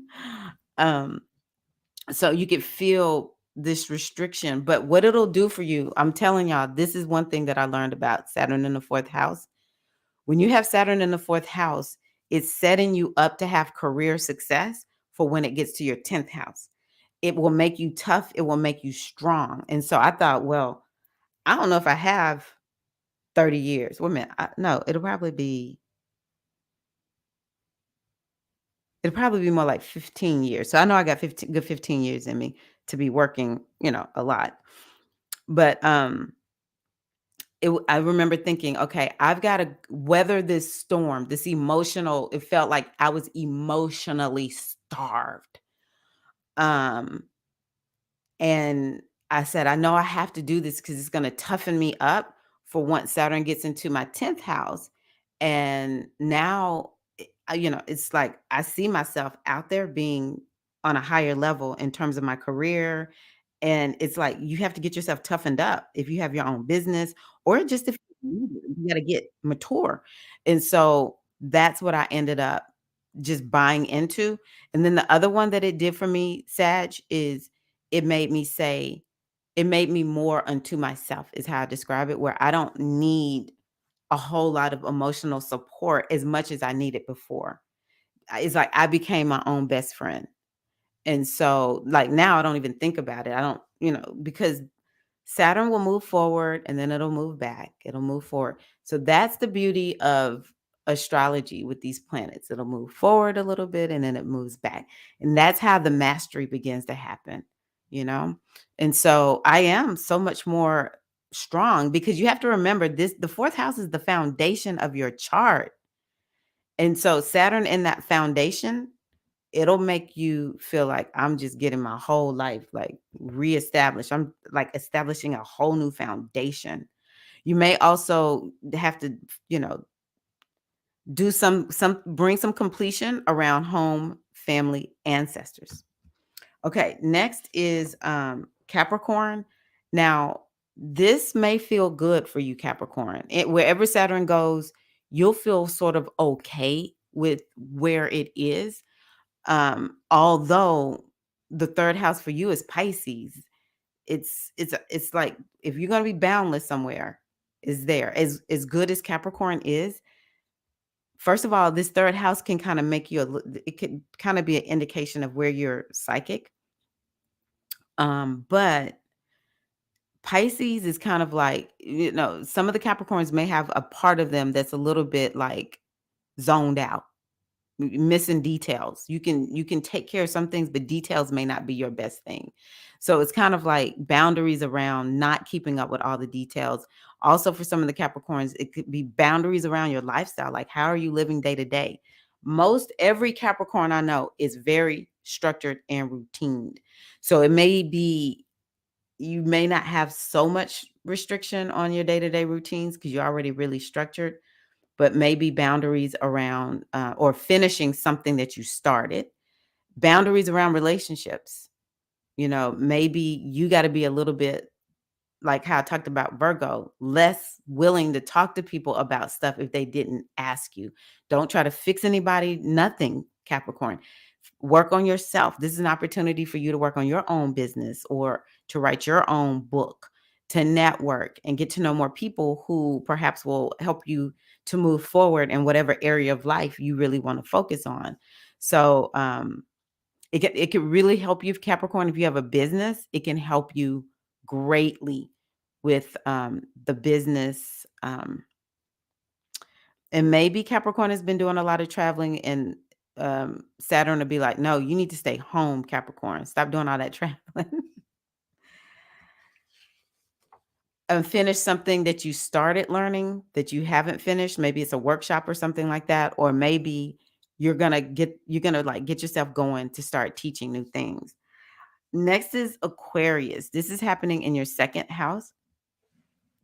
Again, Aquarius, um, Saturn is the ancient ruler of Aquarius. So you may already kind of have a handle on your finances, but you there's something about the finances that you may not have a handle on.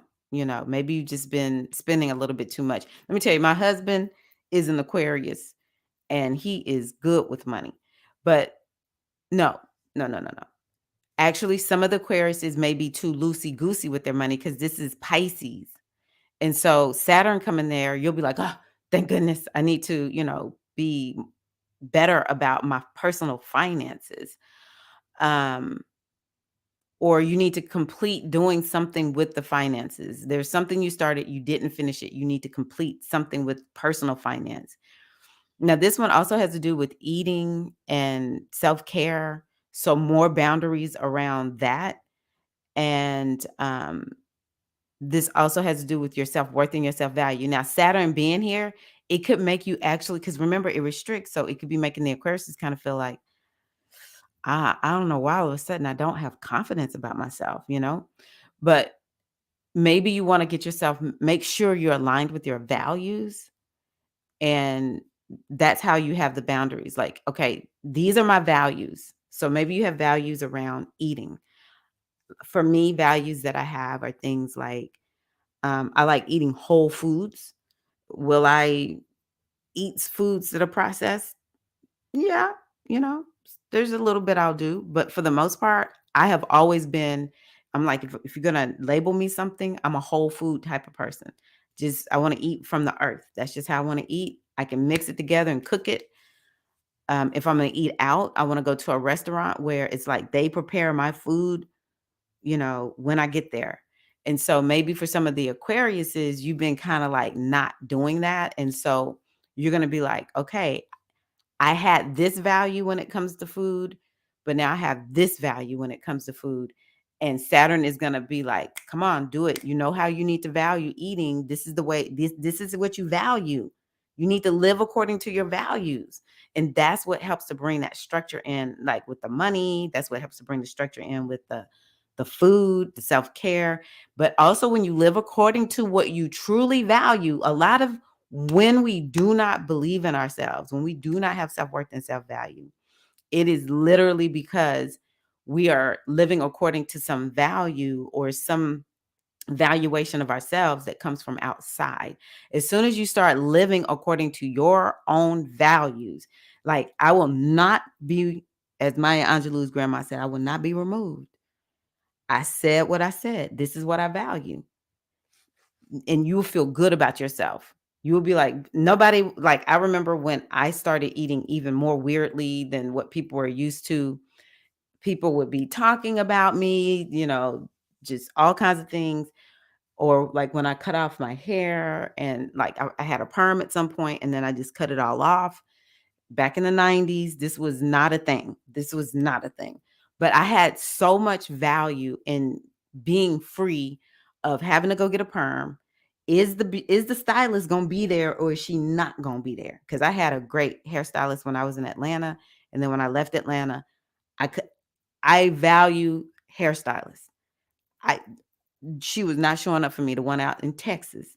And so I was just like, you know what? I value my time. I value having control. I don't want anyone else to have control of my hair. I value having control of my hair. And I even had to tell myself, I actually value my nappy hair. That's how I talk to myself. I'm just being 100. I value my nappy hair. And so I cut it all off, and it was short like this in the 90s. I got married in 94. That's when I cut off my hair. And whoa, I got a lot of pushback. I'm telling y'all, lots of pushback. But I had so much value for this choice that I made. I was unwavered, I was unfazed, and I was unbothered. That's what happens when you live according to your values. So I think that'll be a really good thing for Aquarius. And last but not least, all of the birthday queens. First house, Pisces. Y'all know I'm a Pisces. I'm very much a Pisces. I'm so Pisces. So I can talk about you. Pisces, we can be some of the least organized, least boundaried, free floating, um, zoned out people on the face of the planet. So Saturn coming into our house, our first house, number one is going to help us get it together about our bodies. Saturn is going to come in. I know I have been feeling this knee, this right knee. Oh my gosh, this is one of the things that I have really been dealing with. I'm gonna go back through too. Well, I'm gonna tell y'all some things that we may notice in general, but with the health. But this knee has just been like really giving me a run for the money. I done bought some new shoes that I know will do well, help to keep my knee from hurting. I'm gonna be making my appointment to go get my knee injection soon. It's just been like really coming up because Saturn is going to be bringing up topics around. Saturn will bring tightness, aches, pains that are like, ugh, I don't know why I feel so tight, you know? And it creates hardening and brittleness, right? So we all could be experiencing that, Pisces, where you just feel more tight. Even last night, I was like, why do I feel so tight? So that's something that Pisces could be dealing with. Now, for everybody, because this is Pisces, we may begin to hyper focus on our lymphatic system because Pisces rules the lymphatic system. It rules the feet. It also rules things that are hidden. Like you go to the doctor and you're like, I know something is going on because this is what's going on with me. Doctor or nurse practitioner, PA, this is what's going on with me. And they're like, just everything looks so good. I don't know what's going on. Like your vitals are normal. And you know how we leave out like, I know something is up. I can feel it. And they're telling me I don't know what's going on. So for all of us, we could be experiencing things like that. Saturn is going to be like, we're going to get this decent and in order. But first we're going to see you, we're going to make you go like do some investigation. We're going to exacerbate it. So for Pisces, for sure, you'll be like Libra. You'll be very focused on the body, but also the direction of your life. Pisces sometimes just feels like I have no direction. Well, Saturn's about to come and give us some direction. And it'll feel difficult for Pisces. But one thing I do want y'all to know is if you look here, if we're just looking at the astrology wheel, with Aries is the first house. Saturn is in Pisces, the 12th house on the world, we'll just say on the world chart. And so actually, Saturn has what is called planetary joy in Pisces, in this 12th house. It has planetary joy, which means it likes being there. It does very well in the 12th house. And so we can kind of sort of like translate that over to Saturn will bring good things for us in Pisces because it will bring some structure to where there has not been structure, but it just it makes it even more beautiful. So Pisces may not become the most highly structured boundary people, but it will have enough structure so that the beauty of Pisces is able to flow through. Whereas a lot of times Pisces energy is like a dam that has just been unlocked and it's just water flowing. It's just the ocean and it's just waves coming to and fro. And so Saturn being there is like, we're just going to bring more, create a container so that the beauty can really flow out. The healing can really flow out. And I think that for people like me who are in the hypnosis and NLP, if you're doing Pisces work, let's see here, hypnosis, NLP, psychics, people who do readings and stuff like that, spiritual work, people who work in labs, scientists who work in labs, and just spiritual, like people who are spiritual leaders. And let's see here, what else is Pisces? Hopefully, people who work in places like dormitories, any like hospitals, dormitories, it'll be jails, it'll be worse before it gets better, but maybe there's going to be something that brings it all together and they're working better. Those are careers. Doctors, actually, Pisces is a sign that has to do with doctors, maybe even like just medical practitioners altogether, but especially the ones that are working in the hospital. It can really bring some mastery and you're just going to be on the next level, and some stability. If you felt like there was instability, it could bring stability there. So I love that for Pisces. I love that. I think it'll be challenging initially, but then, yeah. Okay. Let me see what we have.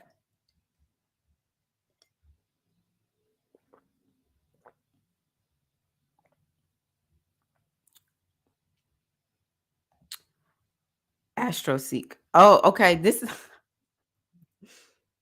see, the ones who've been here for a while already know that y'all supposed to help me out. Thank you, Shamika. I'm like, what is this Astroseek? I want Astroseek. Shamika's like, yeah, that's where you are. My kids understand. When I'm like, really? That's my Pisces, Shamika. There were times I'm with my children when they were younger, and we'd be someplace, and I'm like, oh, really? They're like, Mom, like, for real. I want you to focus. You're there already. I'm like, oh, okay, thank you. Astromatrix app. Okay, you can vibe with what I was been talking about with Aries, Latoya. Mm. Oh, good. Yeah, I love looking at charts from all different perspectives. So I love looking at it for sun, moon, and ascendant. Some people they'll focus on sun and ascendant, but I'm like, no, my moon, that especially for women, that moon is no joke. But I like looking at it at all different perspectives. Actually, I like talking broadly about a topic more so sometimes. Um, because um I don't know, so much richness there. There's so much richness. Exactly where I'm at. You're for me or against me, period. That's the Virgo speaking. Boundaries, fine tuning, and starting SAI again. So transform. Yes, that's very good for you as a Leo rising too. Or have confidence in humanity, been real triggered. That's a good one.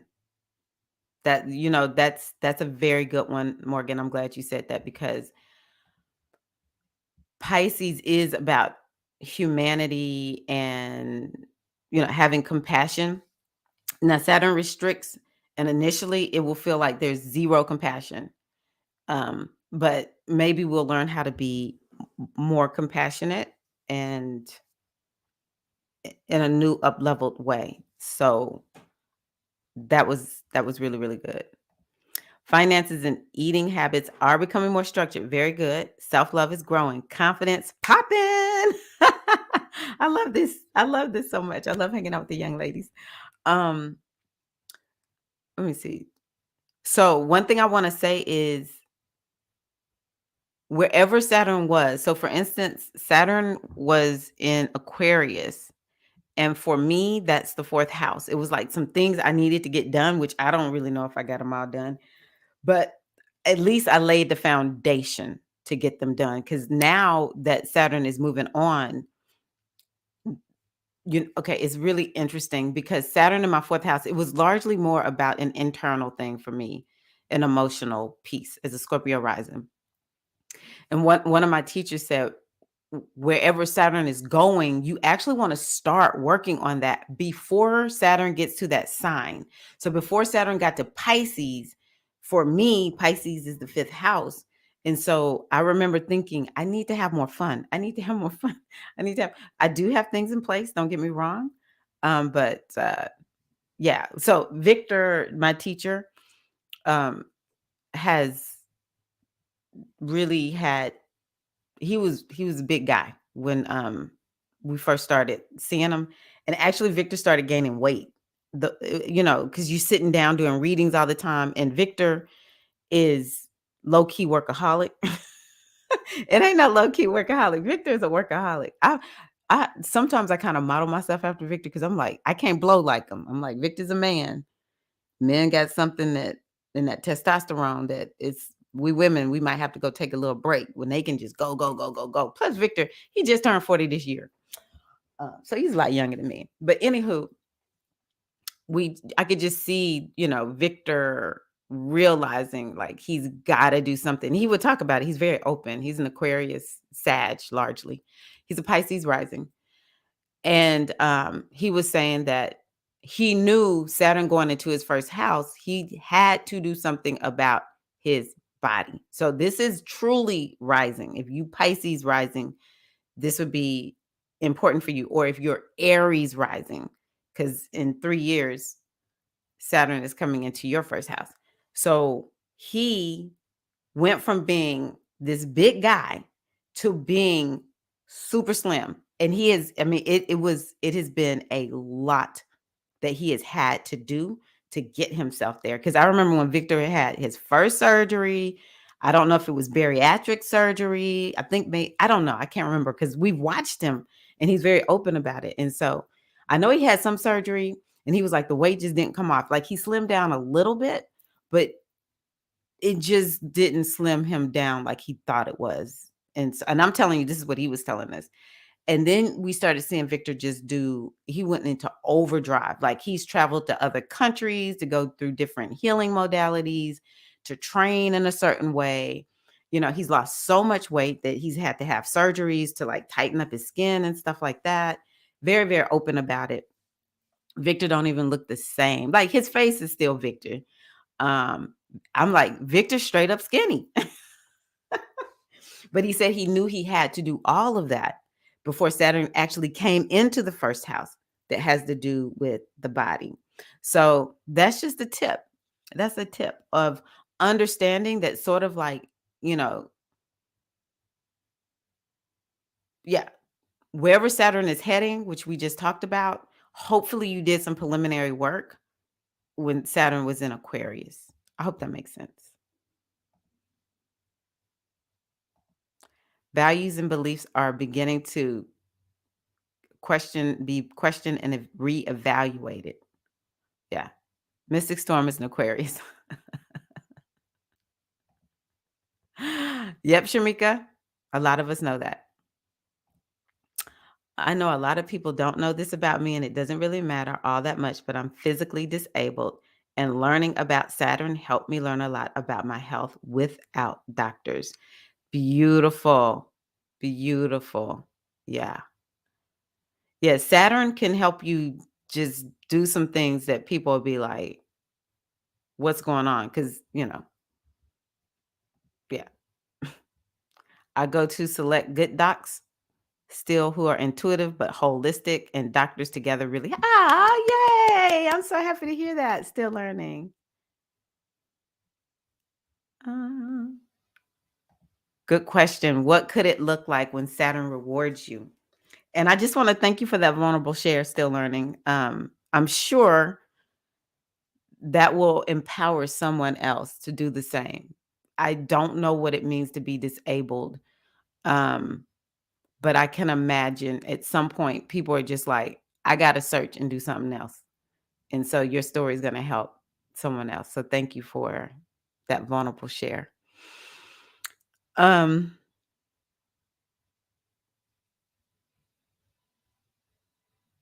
so one of the ways, I described how Saturn has rewarded me, I felt emotionally starved initially, but then now I feel emotionally unto myself. Um, so Saturn in the first house can help people master their lives. A reward would be you weren't mastering your life. You maybe felt like nothing was going your way, but Saturn can help you bring your life together so that you are feeling like, I finally know what I'm doing. I got a plan. I'm moving forward and I'm the master of my own life. Second house, it could bring, now, Saturn is going to bring a reward through working hard. Okay. Through hard work, just like what Still Learning said, through um, hard work and being very deliberate and never giving up. This is how you get rewarded by Saturn. Saturn, and there's no shortcuts with Saturn, not one. So you get rewarded because you work hard at a thing. You get rewarded because you were patient, excuse me. You endured whatever you had to in order to get whatever it is that whatever the reward is. And the reward sometimes is tangible. Sometimes it's a relationship. Sometimes it's like, for me, it was an emotional reward that I got. I'm so much tougher emotionally. Um, but with the second house, let me just say it this way: with the second, sixth, and 10th house, rewards regarding money, regarding work, career, lifestyle. Yeah, it can reward you in that way. So if it's the first, fifth, or ninth houses, here, I'll take this down that way it doesn't get super confused. If it's the first, fifth, and ninth houses, those are the fire houses. So the second, sixth, and 10th are the earth houses. You get rewarded through career, money, something material, lifestyle. If it's the first, fifth, and ninth houses, those are the fire houses. So it could bring a reward that has to do with getting something started and shining. But nothing is going to really come from it until you pay some price, put in some sweat equity, but you will be rewarded in those areas. I'm glad I said that. It could make you a master of, whatever your passion is, but you just go to the next level in it. Let me see, ninth house. It could help you learn something. It can help you become a master teacher of some sort, actually. That could be a reward for the first, fifth, and ninth houses. If Saturn is in your second, seventh, and 11th houses, it could bring, initially, you feel like you don't have enough connection. And then it brings like the best relationships. You may have just a few, but they will be the best. It could make you a master networker.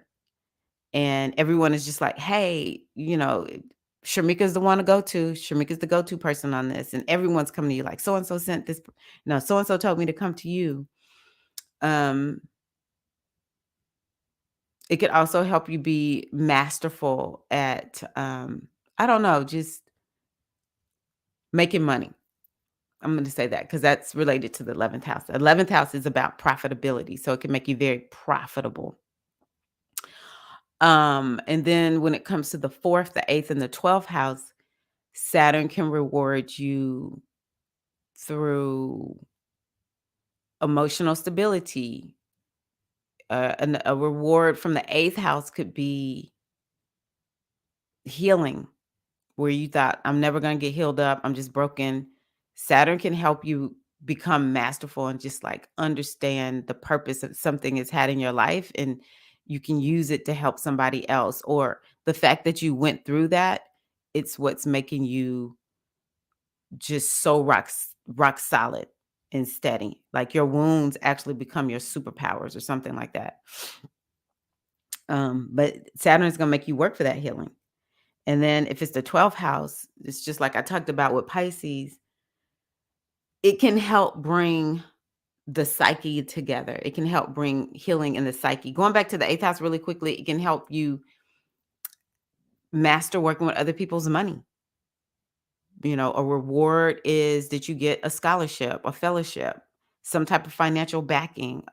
You know, everyone in the family's fighting about money, but you're the one who gets left the money, the inheritance. But going back to the 12th house, it can help with being a master of your inner world. It can reward you with maybe, you know, on the inside, it's a lot of people we know they're just spinning out on the inside. Saturn can help reward you by feeling like I finally have control of my inner world, my inner landscape. Or it can help you be masterful at being somebody who's spiritual, a spiritual master. So I hope that helps. Hello, Empress T. Welcome. Ah, you're welcome. Ah, yeah. Rest when you need, but keep going. That's Saturn. Tenacity. Yes. Yes. Saturn is your Saturn is in your 8th house. Yeah. The 8th house is a very challenging place. But if I have to have a planet in the 8th house, let it be Mars and let it be Saturn. I might end up starting life out hard, but I'm gonna end up on top with it there. Good. Glad that helps. Investments, inheritance. Yes. Yes, yes, yes. Yes, yes, yes. Woo. Okay. So I think that's it. I think that's what I have, Queens. I tell you what, let me pull a card. Y'all know I love this Mythical Goddess Tarot deck. So let's pull from this. Yeah, I love astrology. Oh, hold up, y'all. Let me tell y'all this. So Saturn was in Aquarius, and a lot of people did talk about their ankles. I know folks be like, that's random, but seriously, Aquarius rules ankles. It rules the spinal column and the nervous system. So we talked about Saturn in Pisces. It's going to have to do with the feet, the lymph system. Let me see, is there anything else I can think of? But let me tell you, Aries, it could be what I just said, lymph, feet. I don't know why I feel like there's something else. Is there something else that y'all know for Pisces? Okay, for the 11th house, Saturn going into your 11th house, Taurus, it could definitely be bringing up topics of the ankles, the nervous system, the spinal column. It could be bringing up it could bring up this is the area of life or the body part that you're focused on. For the 10th house, it would be the bones, the skin, and just overall feeling sort of like tightened. So that's Gemini. No, yeah, that's Gemini. Now for Cancerians, it could bring up topics around. Oh, I have it here, don't I? The butt, the hips, the liver.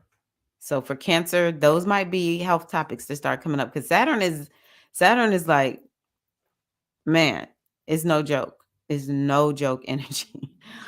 For the 8th house, it would be your anus, your sex organs. What else? Anus, sex organs. Colon, big colon, large intestines. Who is this? Pisces.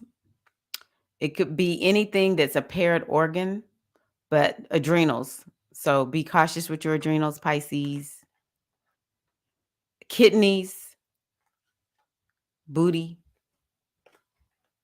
it could always feel like there's some two things, it's like both sides could be, or something is off with both sides. And it's interesting because I woke up, no, this is Virgo. I'm sorry, Virgo. It could be Virgo. That's it. Uh, Not Pisces. Let's see here. After Virgo is Leo. I'm so off. Hold on, y'all.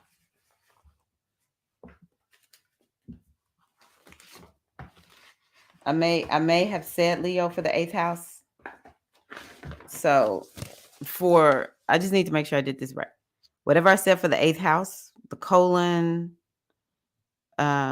sex organs, and the anus. This is Leo. And then after Leo is Virgo, is the seventh house, which is the adrenals. So be careful with your adrenals. Virgo.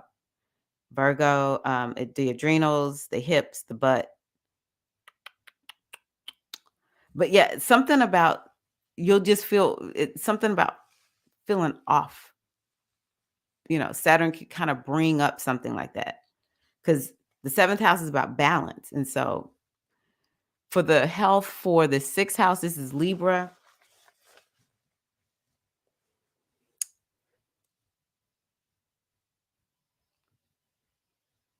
Definitely something with digestion and intestines. Saturn could bring up topics around digestion and intestines, but it in general, it's going to make you look at your health and wellness overall.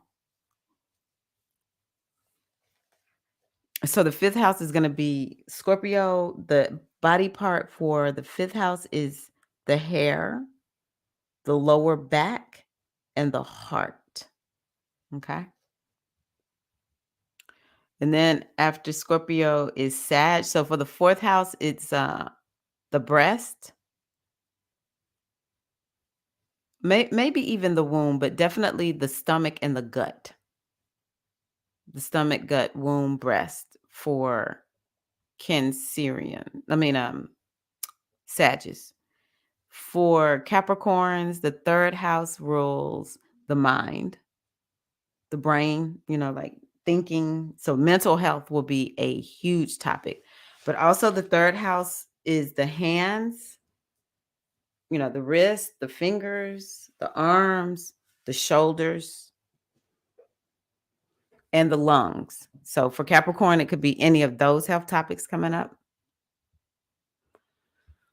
And then the second house for Aquarius, it could be, let me see here. The second house, well, we talked about food. Oh, the second house is the jaw and the lower part of the mouth.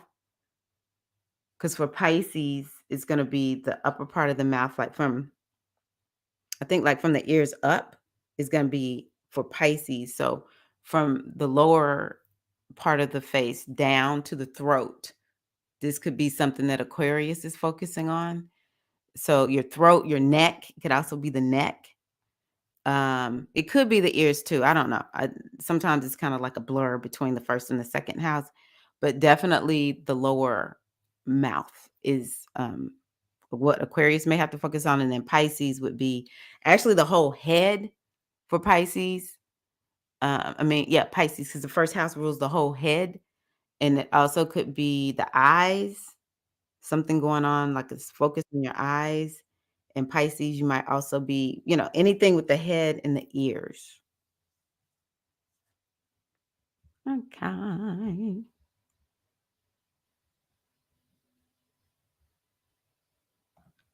I twisted my ankles in 2020 and finally able to walk correctly. It messed up with my whole body alignment. Yeah. Yeah. One ankle. Okay. Yes. And Jasmine um, Morgan is a Mystic Storm is an Aquarius. So this is real. This is real. And so Saturn is like, we're getting ready to focus on this. Everything in astrology is happening for us. Everything is happening for us. Okay, y'all. So, okay. I think that's it. I think I have gone over everything. Let's see here. Where is the music? Oh, I was pulling a card. Let me take a sippy sip. Mhm. So, what do y'all have? What health topics are y'all working on? Let a sister know. Let a sister know.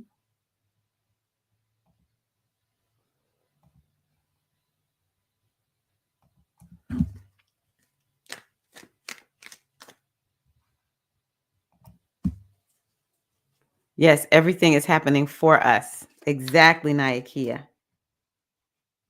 That's one thing that I subscribe to in astrology. We get to choose how the energy is going to come through. Are we going to be conscious about it or are we not going to be conscious about it? Okay, Quinn, thank you. Is it inside of Mighty Networks? Mhm.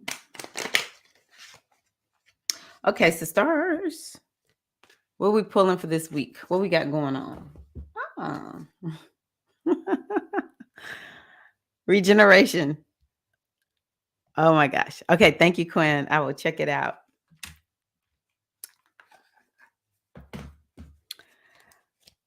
This is a fire energy.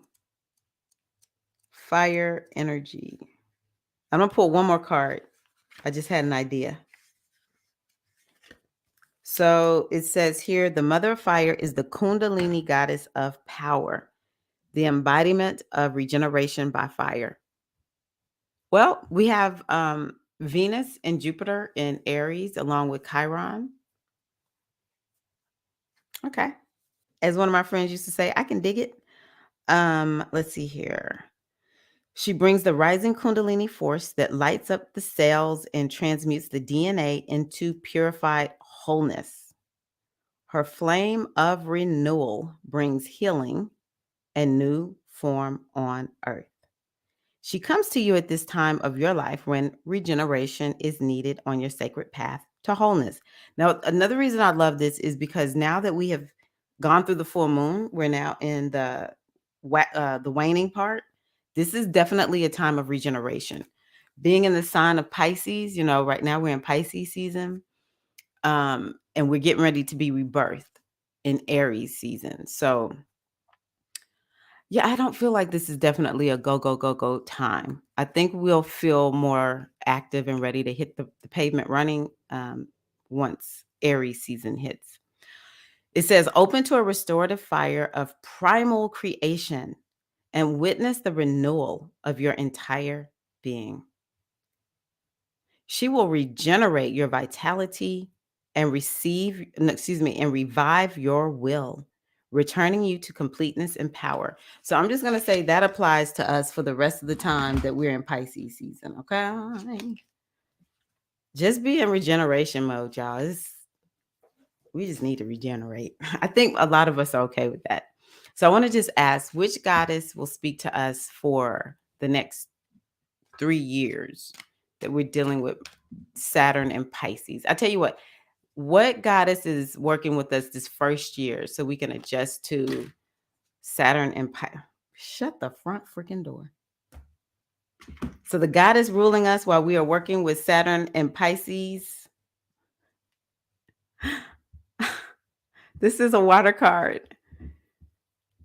Ecstasy. ECSTA-SEA. I just want to show this up front. Y'all saw me shuffling those cards. Look at that. Oh my gosh. So let's see what ecstasy has to say to us. I'm wowed. I don't all the time get wowed, but sometimes I get wowed. So it says, first of all, she has to do with water. Saturn is in Pisces, the water sign. This beautiful goddess of ecstasy brings the powerful infusion of love. Okay, listen to this. She is emotional breakthrough into new dimensions of feeling.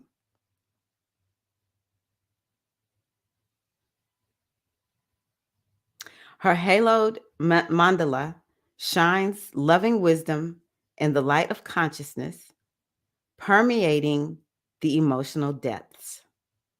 She brings cleansing, healing, and nourishment.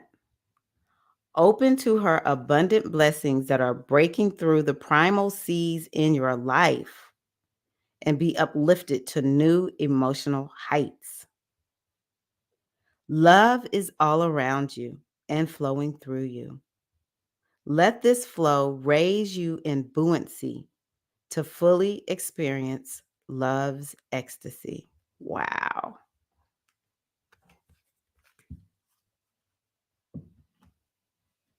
This is who is helping us navigate Saturn in Pisces. Gosh. And you know what? This ace card is one. This is the first card in the water in any of the arcana, I guess you could call it. It's a goddess deck, so it's not like the same names as tarot, but it's like a tarot deck. And so the ace card is number 1. So she is ruling us starting out with, this is the first goddess to speak to us. This is what we need to do during Saturn in Pisces. What did that card say to y'all? I want y'all. We receiving it. Yes. I want y'all to tell me what y'all took from that. Yeah, this is a more a curious and quiet time. We can still work, but it's more subtle work. I love how you said that. I'll be writing Japanese style poetry and relaxing my mind. Oh, I love that. Is it haikus? That's all I know. I'm sorry. I'm sorry. I'm sorry.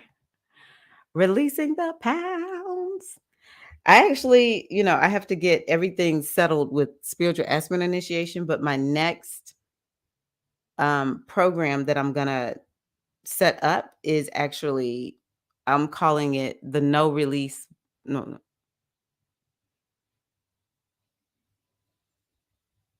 I forgot what I called it. I already created it and everything, but I don't remember what I called it. But it's kind of sort of like the no weight loss program.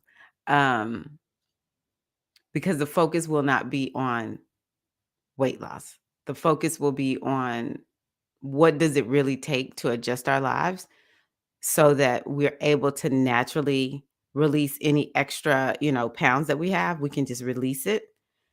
And some of it will involve lifestyle and, what we know. But if it was that easy, there would not be this many of us just dealing with weight stuff going on. It's something that I think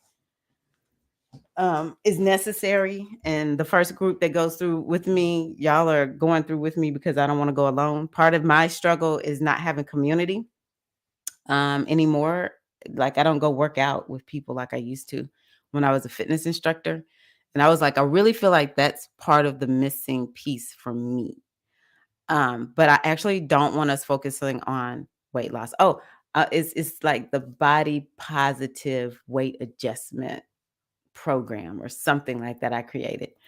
And I've been working on it ever. So if y'all still need me later on, I will have that for you.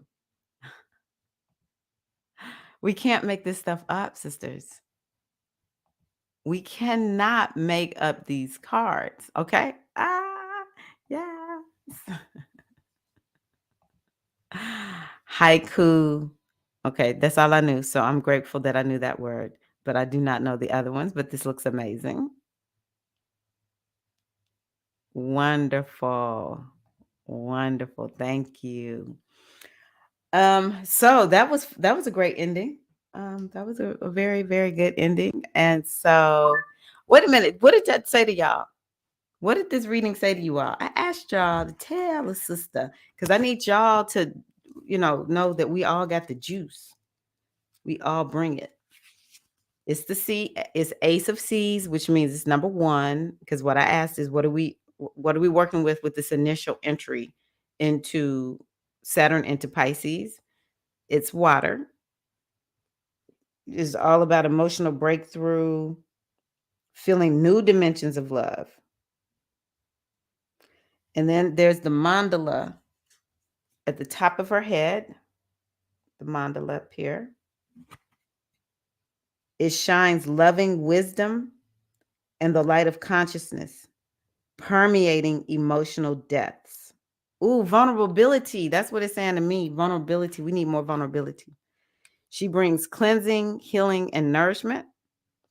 Open to her abundant blessings that are breaking through the primal season in that are breaking through the primal seas into your life and be uplifted to new emotional heights. Love is all around you, flowing through you. Let this flow raise you in buoyancy to fully experience love's ecstasy. Ah, yes. Wait a minute. Yes, I agree. And that's what I'm going to be focused on, actually. Because if it was that easy to lose weight, we would all do it when we were ready. For some people it is, but for some of us, it's something else there. It's not the weight, actually. And that's why I want to have a no weight loss weight adjustment program. Ah, telling me that our vessels are being filled positively, slowly, but surely, the more we focus on the sky and the sea. That's beautiful. I love that. Still learning. EM reading speaks to me of releasing rough love and embracing a more easeful, deeper experience of love. Pisces be deep. I love what y'all gave. That's really beautiful. Really beautiful. Okay, queens. I'm gonna start wrapping it up. And I appreciate you all for being here. Thank you all so much. This has been great. I feel better. I'm ready to get my day going. I hope that you are. This has been a beautiful, inspired goddess morning circle. I'm on team water right now. But I just want to remind you, be the one who is brave enough to go after her dreams. Sisters, be the one who's brave enough to go after your dreams, whatever that looks like for you. Thank you all so much. Enjoy this beautiful, beautiful time of regeneration and a deepening of love. Nice, easy transits that we deserve after these last 3 years. Take that time out, sister. Be gentle with yourself. We're in the waning moon phase. We need to chill out. All right, queens. Love y'all so much. Thank y'all so much for being here. Thank you for being so lovely to one another. The G Hive rocks. All right. See you soon.